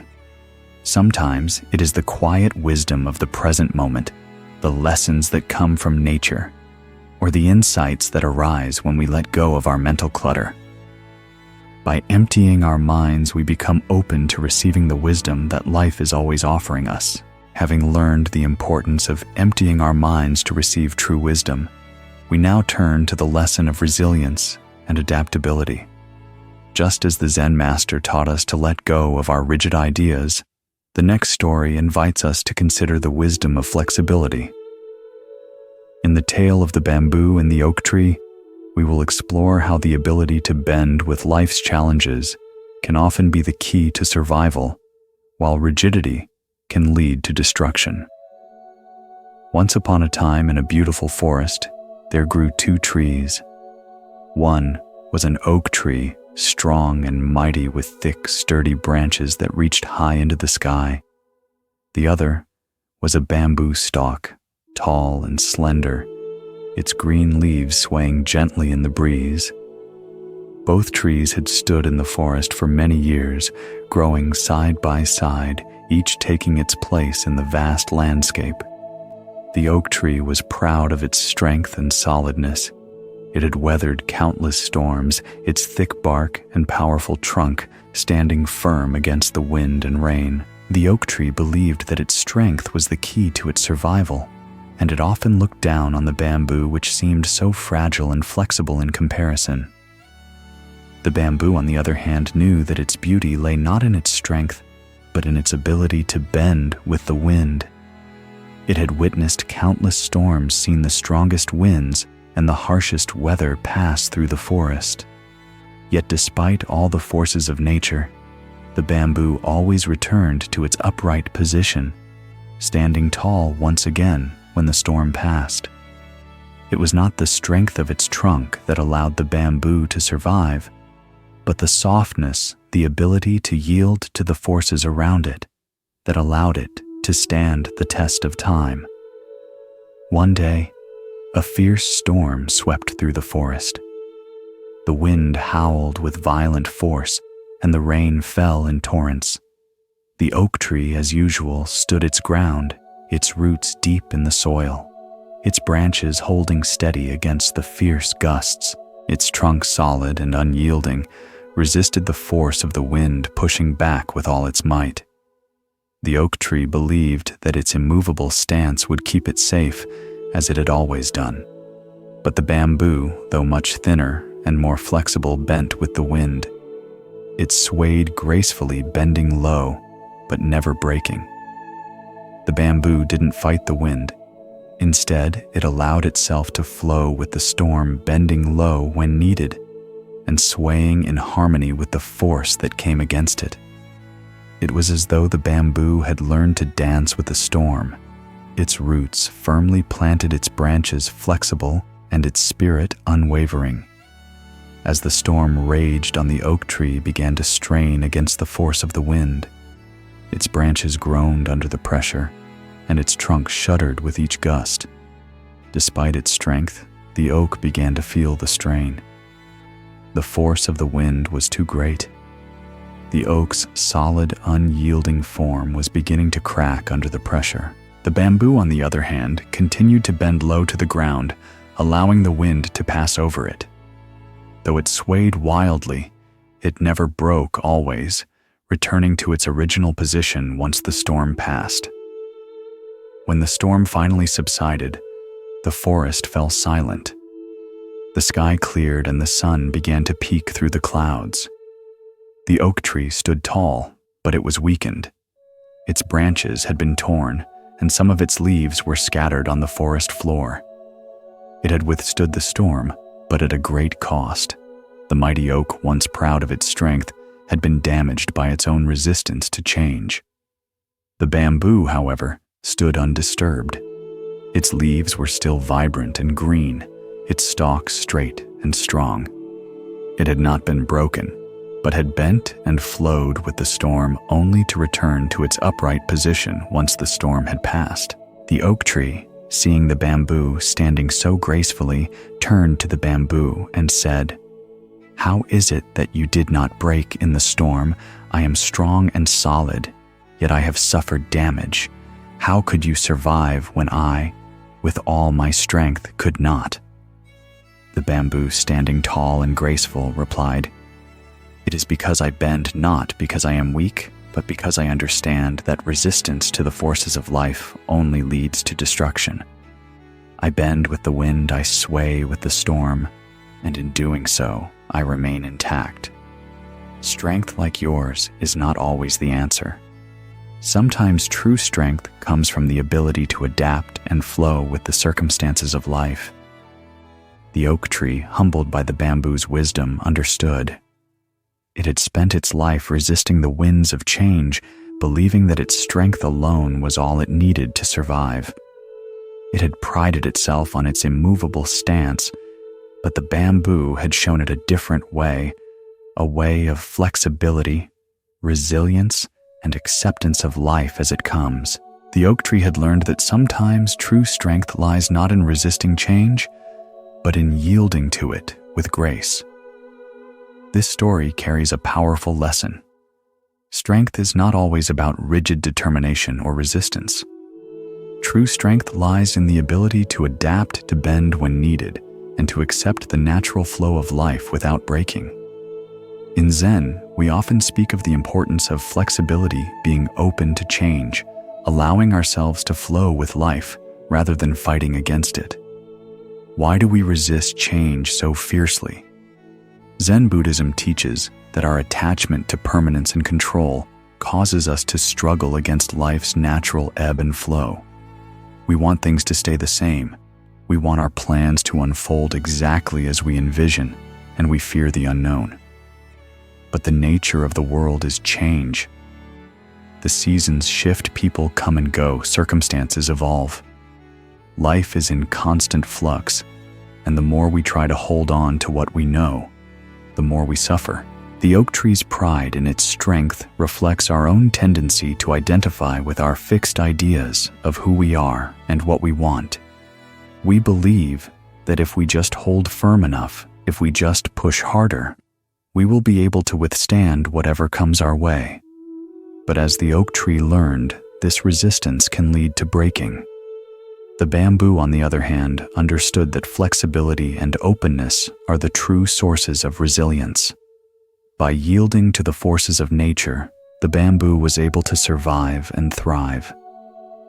Zen practice teaches us that we must learn to adapt to the changing winds of life with grace and mindfulness. This doesn't mean passivity or giving up on our goals. It means recognizing when to stand firm and when to yield. It's about being in tune with the natural flow of life and finding balance between effort and surrender. Zen master Suzuki Roshi said, "We are like the moon, always changing, always evolving." In this teaching, he points to the nature of impermanence that flows through all things. Life is not about holding on tightly to the past or trying to control the future. It is about flowing with the present moment and adapting to the changes that arise. In your own life, how often do you find yourself resisting change? Perhaps there are situations where you feel the need to control the outcome, or you fear letting go of something familiar. The oak tree's struggle against the wind is an image of the pain we experience when we fight against life's natural flow. But like the bamboo, we can learn to bend with the wind, to yield without breaking, and to find strength in our adaptability. Zen encourages us to embrace the flexibility of the bamboo. When we flow with life's challenges instead of resisting them, we build true resilience. We learn to bend without breaking, to stay grounded in the present moment, and to trust that change is not something to fear, but something to embrace. The Buddha taught, "You must be the change you wish to see in the world." This teaching invites us to look within and reflect on our own ability to adapt, to bend with life's circumstances, and to let go of attachment to outcomes. By embracing change, we free ourselves from the struggle of resistance and open ourselves to the peace that comes with acceptance. Tonight, as you prepare for rest, reflect on the story of the bamboo and the oak tree. Are there areas of your life where you are resisting change or holding on too tightly to the past? Can you practice being more flexible, allowing life to flow through you, without clinging to a fixed idea of how things should be? In this way, like the bamboo, you can find strength in your adaptability and peace in the natural flow of life. After reflecting on the strength found in flexibility, we now turn our gaze to the deeper truths that guide our lives. Just as the bamboo's resilience teaches us to bend with the wind, the next story shows us the power of seeing beyond the surface. In the story of the Zen master and the moon, we will learn how to look past illusion and directly experience the light of wisdom that shines in all things, just as the moon illuminates the night sky. One evening, a young monk came to the Zen master deeply troubled by a question that had been bothering him for some time. "Master," the young monk asked, "what is the true nature of reality? I have been meditating for years, but I still cannot fully grasp the nature of the world. The more I study, the more I realize that what I see is not the whole picture. How can I come to truly understand?" The Zen master, sensing the monk's confusion, pointed to the moon shining brightly in the sky above. "Do you see that moon?" he asked. "Yes, master," the monk replied, looking up at the moon. "It is beautiful, shining brightly in the night sky." The Zen master nodded, his expression calm. "Go to the well and bring me a bucket of water," he instructed. The young monk, eager to follow his master's guidance, hurried to the well, drew a bucket of water, and returned. The Zen master took the bucket and looked at the moon's reflection on the surface of the water. The water rippled gently, distorting the moon's reflection, and the master said, "Look at the moon's reflection. What do you see?" The monk gazed into the water and replied, "I see the moon, but its image is distorted. The water ripples, and the moon appears broken, scattered."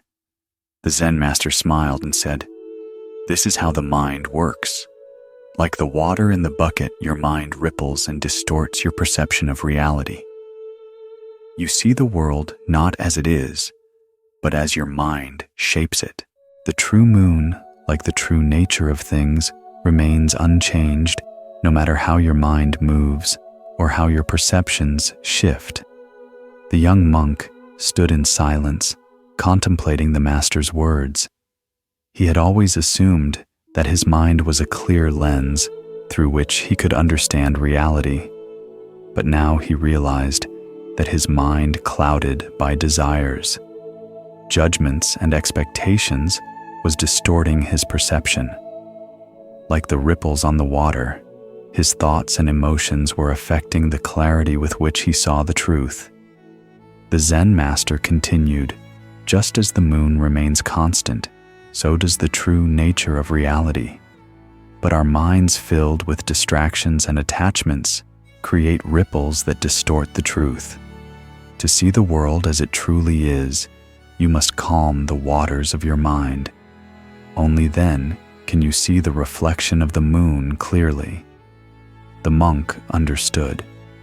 He had been seeking the truth outside of himself, trying to grasp it through study and intellectual understanding. But the master had shown him that the truth was not something to be grasped by the mind. It was something that could only be realized when the mind was still clear and free from the distortions of desire, fear, and attachment. Zen Buddhism teaches us that the world we perceive is often not the world as it truly is. Our minds filter and shape our experiences, creating illusions and attachments that cloud our understanding. Like the ripples on the surface of the water, our thoughts and emotions distort our perception of reality. In order to see the truth clearly, we must still the mind, letting go of judgments, expectations, and attachments. Why do we allow our minds to become so clouded? The answer lies in our attachment to ego desires and expectations. We see the world through the lens of our preferences and fears, and we impose these filters onto our experiences. We want things to be a certain way, and when they are not, we react with frustration, disappointment, or anger. This reactive mind creates ripples that distort our perception of the world. Zen practice offers us a way to quiet the mind and return to clarity. Through mindfulness and meditation, we learn to observe our thoughts without becoming attached to them. We practice letting go of judgments and expectations, and in doing so, we clear the ripples in the water of our mind. When we sit in silence, when we are present with each moment as it is, we can see the world clearly as it truly is. The Buddha taught, the mind is everything. What you think, you become. This teaching points to the power of perception. The way we perceive the world shapes our experience of it. If our minds are clouded by attachments and desires, we will see the world as fractured and incomplete. But if we cultivate clarity and stillness, we begin to see the world as it truly is, whole, interconnected, and perfect in its imperfection. In your own life, consider the ways in which your mind distorts your perception of reality. How often do you look at a situation or a person through the lens of your desires or judgments? Do you react to life's challenges with fear or frustration, or do you observe them with mindfulness and acceptance? The more we react, the more we create ripples in the water of our mind, distorting our perception of what is truly happening. Zen practice teaches us to calm the ripples in our mind, to let go of the need to control or judge, and to simply be present with what is. In this presence, we can see the reflection of the moon clear and undistorted. We can experience the world as it truly is, without the filters of ego and attachment. The Zen master's lesson with the moon and the water is a reminder that to truly understand, we must first quiet the mind. When we allow our thoughts to settle, we can see the world clearly as it is, and experience the peace that comes from realizing the true nature of reality. Tonight, as you rest, consider the ripples in your own mind. Are there areas of your life where your perception is clouded by judgment or desire? Can you practice stilling your mind, letting go of attachments, and seeing the world as it is free from distortion? In this stillness, you will find clarity and peace, just as the moon remains perfect, even as the water ripples. Having discovered the clarity that comes from looking beyond the surface, we now turn to the delicate balance between growth and resistance. Just as the moon's light reveals the truth in darkness, the next story invites us to explore the tension between beauty and hardship. In the tale of the flower and the stone, we will witness the profound lesson of resilience in the face of adversity, learning how even the smallest blossom can flourish despite the greatest obstacles. Once in a peaceful meadow, there bloomed a beautiful flower. Its petals were delicate and soft, their colors vibrant against the green of the grass. Every day the flower would reach toward the sun, soaking in the light and warmth that nourished it. It swayed gently in the breeze, its fragrance filling the air. The flower felt joy in simply existing, basking in the present moment, and appreciating the beauty of the world around it. Nearby, a heavy stone lay on the ground, resting quietly in the grass. It was solid and unyielding, and though it had been there for as long as anyone could remember, it did not share the flower's lightness or vibrancy. It was simply there, existing indifferent to the world around it. One day, the wind picked up and the skies darkened. A storm was approaching. The flower, sensing the change in the air, began to tremble. Its petals shook with the growing intensity of the wind, and the flower feared what the storm might bring. The stone, however, remained unmoved, its weight and solidity offering it no concern for the coming storm. As the storm approached, the wind howled and the rain began to pour down in torrents. The flower bent low to the ground, its delicate petals folding in on themselves as it tried to shield itself from the fierce wind and rain. It longed for the storm to end, hoping that the sun would return to warm it once more. But the stone, though not alive in the same way, remained unmoved by the storm. It simply sat in place, unaffected by the storm's force. When the storm finally passed, the flower lifted its head weak and battered from the fierce winds. Some of its petals had been torn away, and its stem was bent. The stone, however, stood undisturbed.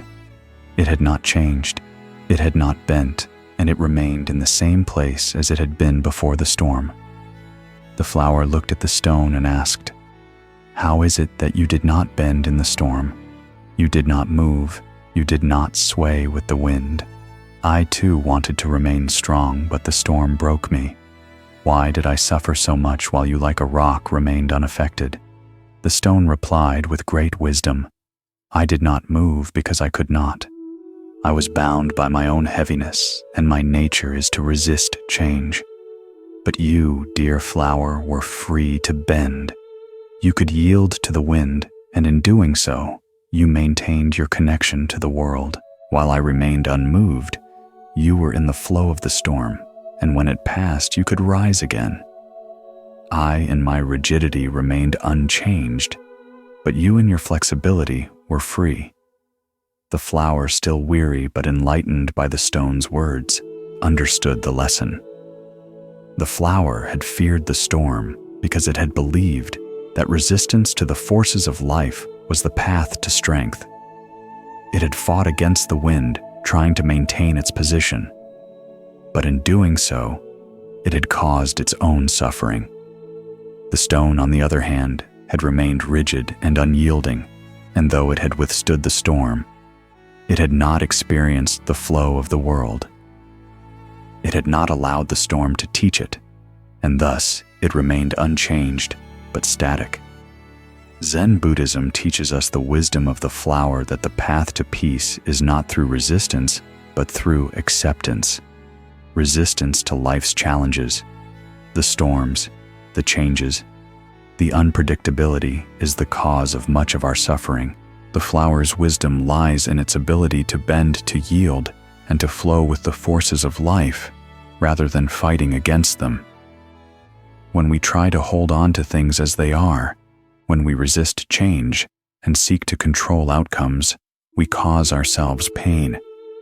But when we accept the impermanence of life, we can move through its changes with grace and ease, just as the flower does in the storm.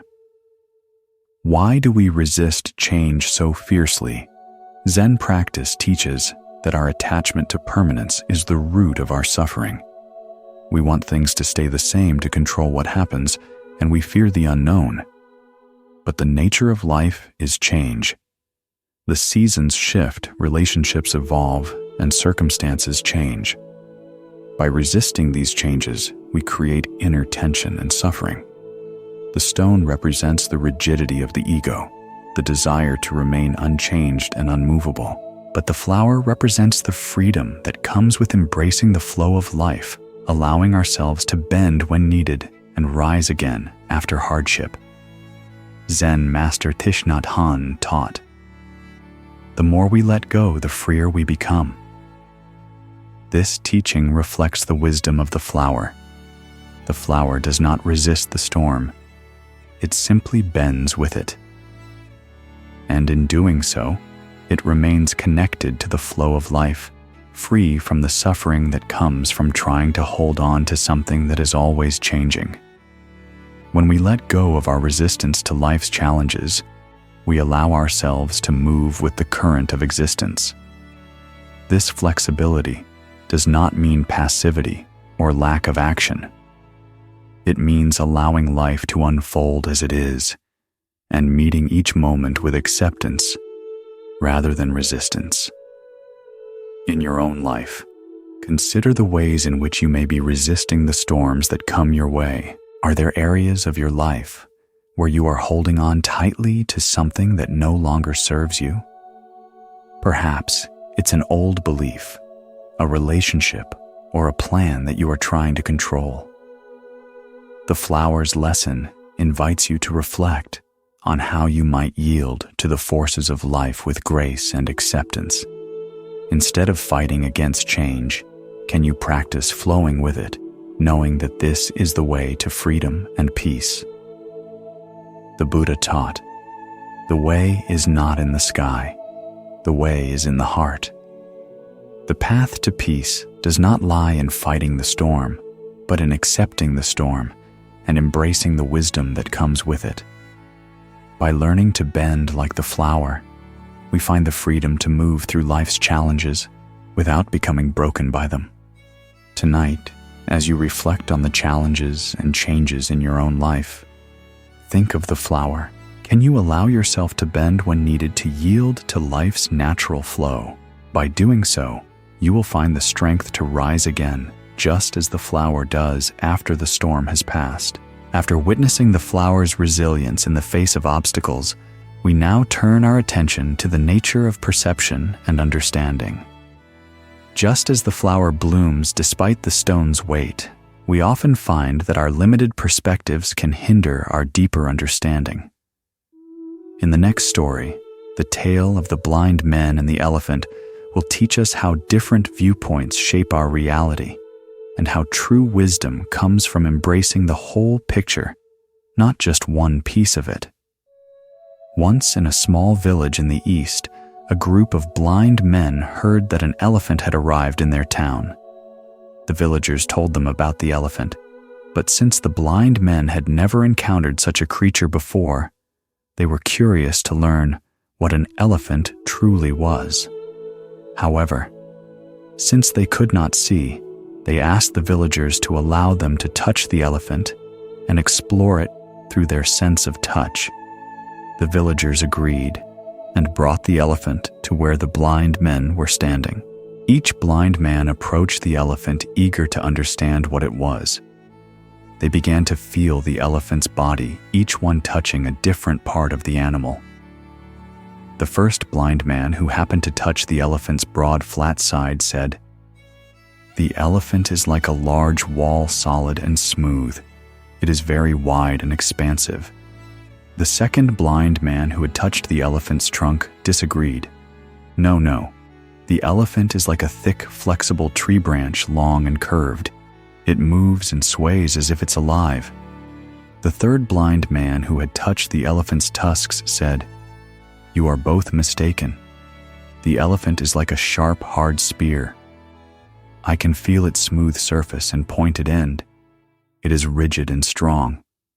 The fourth blind man, who had touched the elephant's legs, said, "I think you are all wrong. The elephant is like a thick, sturdy pillar.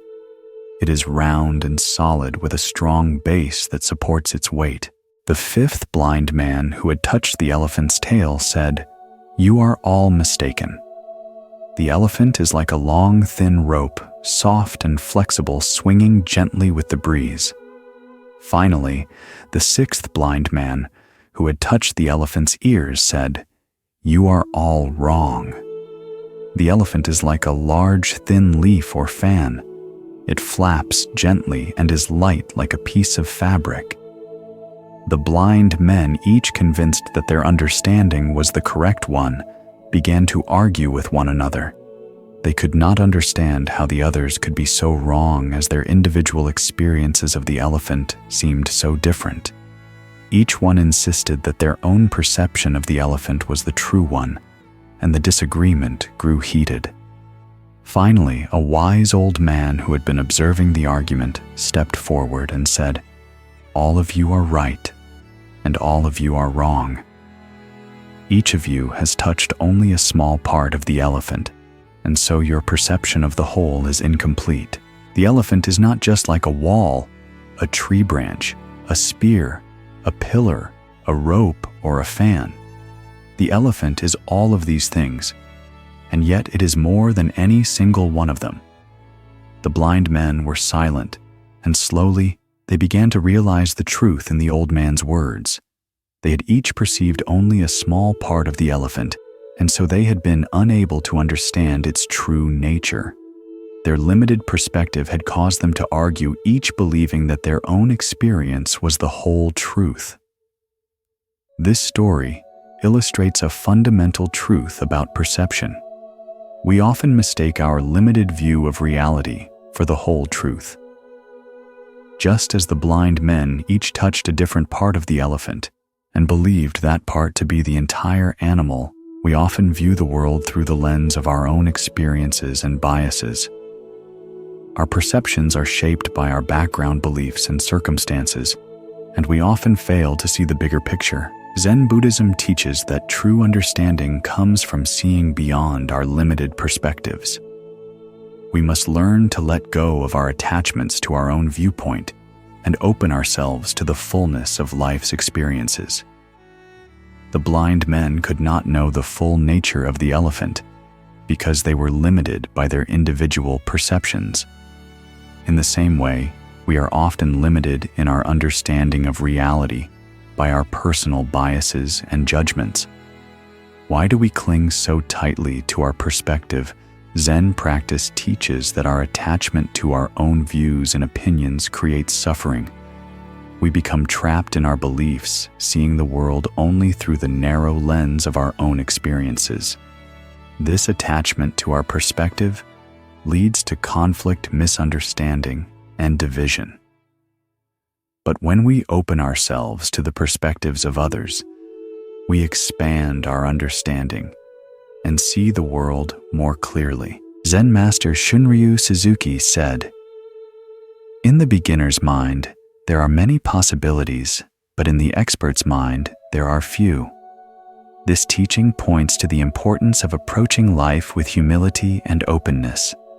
The beginner's mind is free from the attachment to fixed views and is open to new possibilities. When we approach life with a beginner's mind, we are more receptive to the fullness of reality, just as the blind men would have been if they had shared their experiences without clinging to their own perceptions. In your own life, consider how often you hold tightly to your own perspective, believing that your view of the world is the only correct one. Perhaps you find yourself in conflict with others because their views differ from yours. How can you cultivate the wisdom of the beginner's mind, approaching each situation with openness and a willingness to listen and learn? By doing so, you will see the world in a fuller, richer way, and you will be able to connect with others on a deeper level. The Buddha taught, "There are no limits to what we can learn, only limits to what we are willing to accept." When we let go of our attachment to fixed views, we open ourselves to the wisdom and perspectives of others, allowing us to grow and evolve. Tonight, as you reflect on your day, think about the situations in which you may have clung to your own perspective. Are there moments when you have argued or disagreed with others because you believed your view was the only correct one? Can you practice letting go of your attachment to your viewpoint and opening yourself to new perspectives and possibilities? In doing so, you will discover a deeper, more expansive understanding of the world and your place within it. Now we will move on to the final story of tonight's journey, where we explore the nature of awareness, the importance of understanding our environment, and the way in which we often overlook the most essential truths of life. This is the story of the water and the fish. Once in a tranquil village by a river, there was a wise old Zen master who had many disciples. One day, a young monk came to the master looking troubled and frustrated. "Master," he said, "I have been meditating for years, but I feel lost. I cannot find peace. I struggle to understand the teachings. I know that I should let go of my attachments, but I feel like I am surrounded by distractions, and I cannot seem to find the clarity I seek. How can I find true peace in this chaotic world?" The Zen master smiled kindly at the young monk and then asked, "Do you see that river?" The monk nodded and said, "Yes, master. I see the river. It flows peacefully through the village day after day without changing." The master nodded again. "Imagine that you are a fish swimming in this river. Do you know what water is?" The young monk looked puzzled. "Water," he repeated. "Of course I know what water is. It is the river in which the fish swim. It is the liquid that surrounds us. It is the medium through which the fish move." The Zen master smiled and gently asked, "But if you are the fish, how do you know what water is? Can the fish see the water in which it swims? Can it feel the water directly?" The young monk paused and thought for a moment. He realized that in all his life, he had never truly thought about water in the way the master was asking. He had always known water, but never seen it, never really experienced it as something distinct from everything else. The Zen master continued, "Water is all around you, yet the fish never thinks about it. It simply swims in it without awareness.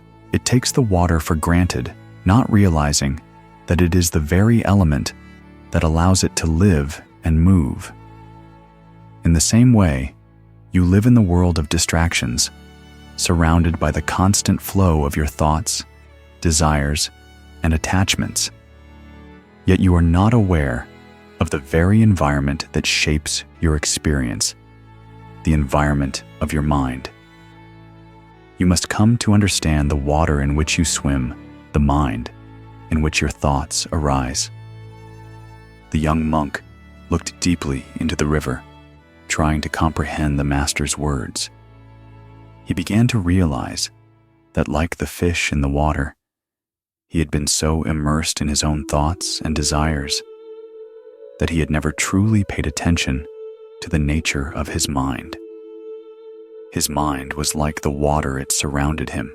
It shaped his experiences, and yet he had never fully acknowledged it. The Zen master said, "To find peace, you must first become aware of the water. You must see the river for what it truly is, not as a given, not as something you take for granted. Only when you understand the nature of the mind can you see beyond its distractions and find the clarity you seek." This story speaks to the essence of mindfulness and awareness, two fundamental practices that lie at the heart of Zen. Just as the fish swims in the water without ever recognizing its presence, we often live our lives surrounded by the constant flow of thoughts and emotions, unaware of the profound influence they have on us. The fish immersed in water from birth never pauses to reflect on the very element that sustains its life. Similarly, we too are deeply immersed in the flow of our minds, yet we rarely take the time to step back and examine the environment in which these thoughts arise. Our thoughts, like the water, are ever-present and ever-changing, influencing our perception of the world and our response to life's challenges. The fish does not question the water, nor do we typically question our mental landscape, and therein lies the source of much of our suffering. In the course of our daily lives, we often become so absorbed in the current of our thoughts that we forget to ask fundamental questions about them. Why do we think the way we do? What shapes these thoughts and emotions? Our judgments, desires, fears, and attachments arise and pass through our minds so quickly that we hardly notice them. They are like the waves on the surface of the water, constantly moving, constantly changing, but we often focus on the surface, never diving deeper into the currents that drive the waves. The key to finding peace, to finding true clarity, is not in trying to control or silence the waves, but in learning to recognize the water itself. By stepping back and observing the flow of our thoughts, we gain insight into the nature of our minds, and in doing so, unlock the ability to experience life with greater freedom and tranquility. Zen practice invites us to wake up to the water of our minds. It encourages us to become deeply aware of the constant flow of thoughts, emotions, and sensations that shape our experience of life. These mental currents are not inherently good or bad, they simply are. However, without awareness, they control us, pulling us this way and that. Through meditation, mindfulness, and self-inquiry, we begin to develop the ability to observe these thoughts without becoming caught in them. This practice teaches us to notice our thoughts, to observe them as they arise without identifying with them or reacting to them. Just as the fish can swim freely when it recognizes the water around it, we too can live more peacefully when we understand the nature of our minds and recognize that we are not defined by our thoughts. But why do we struggle so much with awareness? Why do we allow our minds to carry us away like the waves of the sea without taking the time to notice the very water we are swimming in? Zen teaches that we are conditioned to react automatically to the flow of thoughts, desires, and emotions that arise in our minds. From an early age, we develop patterns of thought and reaction. We learn to associate certain situations with specific thoughts or emotions, and we begin to identify with these mental reactions. We begin to believe that our thoughts are who we are, that they define us, that we are at the mercy of the internal narrative we have created. Our minds, shaped by years of conditioning, often operate on autopilot, responding to external stimuli without reflection. This automatic reaction becomes so habitual that we are often unaware of the underlying patterns at work. In this way, we become immersed in the water of our minds, unable to see beyond the waves of distraction. The true power of mindfulness comes when we step back from the current of thoughts and begin to observe the flow without identifying with it. Zen master Dogen taught, "To study the Buddha way is to study the self. To study the self is to forget the self." This profound teaching reflects the importance of observing the mind without attachment. In Zen, the goal is not to suppress thoughts or emotions, but to let them come and go without becoming entangled in them. When we observe the flow of the mind with awareness, we see it for what it is, a passing phenomenon that is not fixed, not permanent, and certainly not who we truly are. Our thoughts, much like the waves on the surface of the water, arise and dissolve. They are not us. When we detach from them, we allow ourselves the freedom to experience life with clarity and peace, unaffected by the constant churn of the mind. In your own life, consider how often you become immersed in the water of your mind. Think about how frequently you are swept away by your thoughts, desires, and judgments without pausing to observe them. How often do you react automatically to situations caught up in your mental patterns without realizing that they are simply passing through your awareness? When we get caught in the current of our thoughts, we lose sight of the larger picture. We miss the beauty of the present moment because we are consumed by the mental noise. But if we practice stepping back, if we learn to observe our thoughts as they arise, without identifying with them, we begin to see the true nature of our minds. We begin to understand that we are not defined by our thoughts, but that we can choose how we respond to them. By doing so, we can find clarity even in the midst of the most turbulent currents. Zen encourages us to become more aware of the environment in which our thoughts arise, the water of the mind. Our thoughts, like the fish swimming in the water, can move freely when we recognize their nature. But when we identify with them, when we cling to them, we become trapped in a cycle of distraction and suffering. By observing the flow of our thoughts without attachment, we can create space for peace and clarity. This practice helps us become aware of our mental landscape and the impact it has on our experience.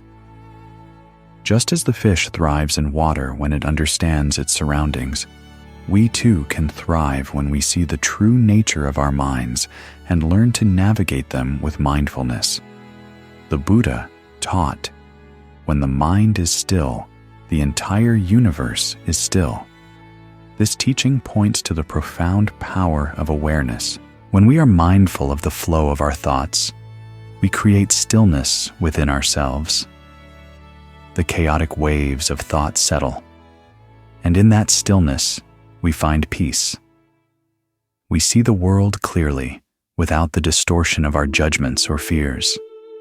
When the mind is still, we are able to experience the present moment as it truly is, without the distractions of the past or future.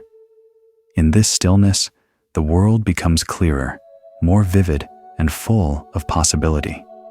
Tonight, as you prepare to rest, take a moment to reflect on the flow of your own thoughts. Are there areas of your life where you are immersed in the water of your mind, reacting automatically to your desires or fears? Can you practice observing your thoughts without getting caught up in them, allowing them to come and go without attachment? By doing so, you will discover the peace and clarity that arise from awareness. You will find that just as the fish swims freely in the water when it recognizes its surroundings, you too can live freely when you recognize the nature of your mind and choose to live with mindfulness and presence. As we come to the end of our journey through these timeless Zen stories, we find ourselves at a place of quiet reflection. Together, we've explored the wisdom found in the simplicity of nature, the grace of letting go, and the profound power of mindfulness.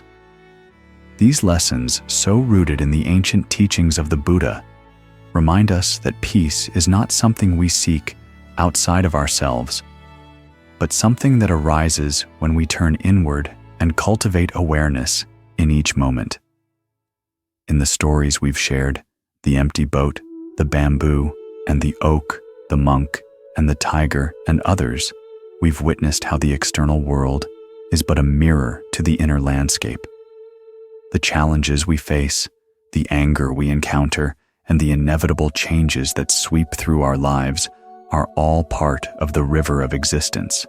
It is how we respond to these moments that shapes the peace we experience within. Just like the monk who faced the tiger with mindfulness, we too can choose to face our fears, not with resistance, but with presence and acceptance. Like the bamboo that bends with the storm, we can cultivate resilience through flexibility, yielding to life's uncertainties without breaking. And like the empty boat that carries no malice, we can learn to release our judgments and assumptions, allowing ourselves to experience life more fully. Zen teaches us that the present moment, the now, is where true peace lies.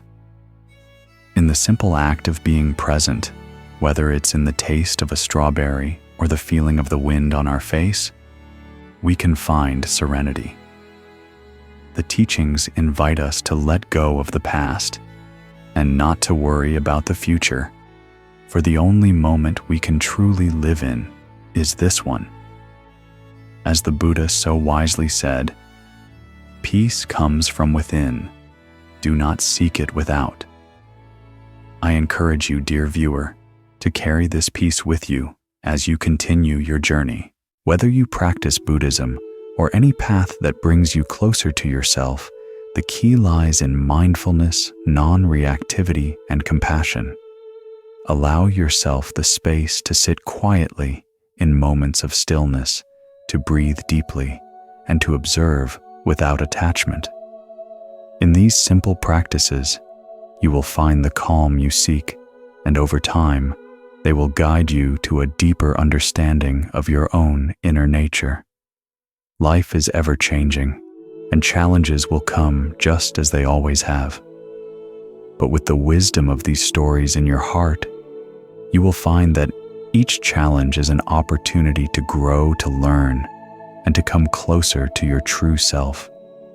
Like the Zen monk, like the bamboo, and like the empty boat, you can walk through life with peace, knowing that you are not defined by the storms you face, but by how you choose to navigate them. So as you go forth into your day or night, I invite you to reflect on these teachings and practice them in your own life. Take a deep breath and let go of any burdens you may be carrying. You are not alone in your journey. The wisdom of these stories passed down through the ages is available to you, ready to be embraced and lived. May you continue to walk your path with mindfulness, peace, and love. May you cultivate the strength to bend like the bamboo, the clarity to see the empty boats, and the courage to face the tigers without fear. And above all, may you remember that true peace, as the Buddha said, comes from within. Take a moment now in this quiet space to reflect on what you have learned and allow the stillness to settle deeply within you. With each breath, feel a little more at ease, a little more connected to the peaceful presence that resides in your heart. And when you are ready, carry this peace with you into the world, sharing it with all you meet. Thank you for joining me on this journey. May your path be filled with light, peace, and the timeless wisdom of Zen. Sweet dreams.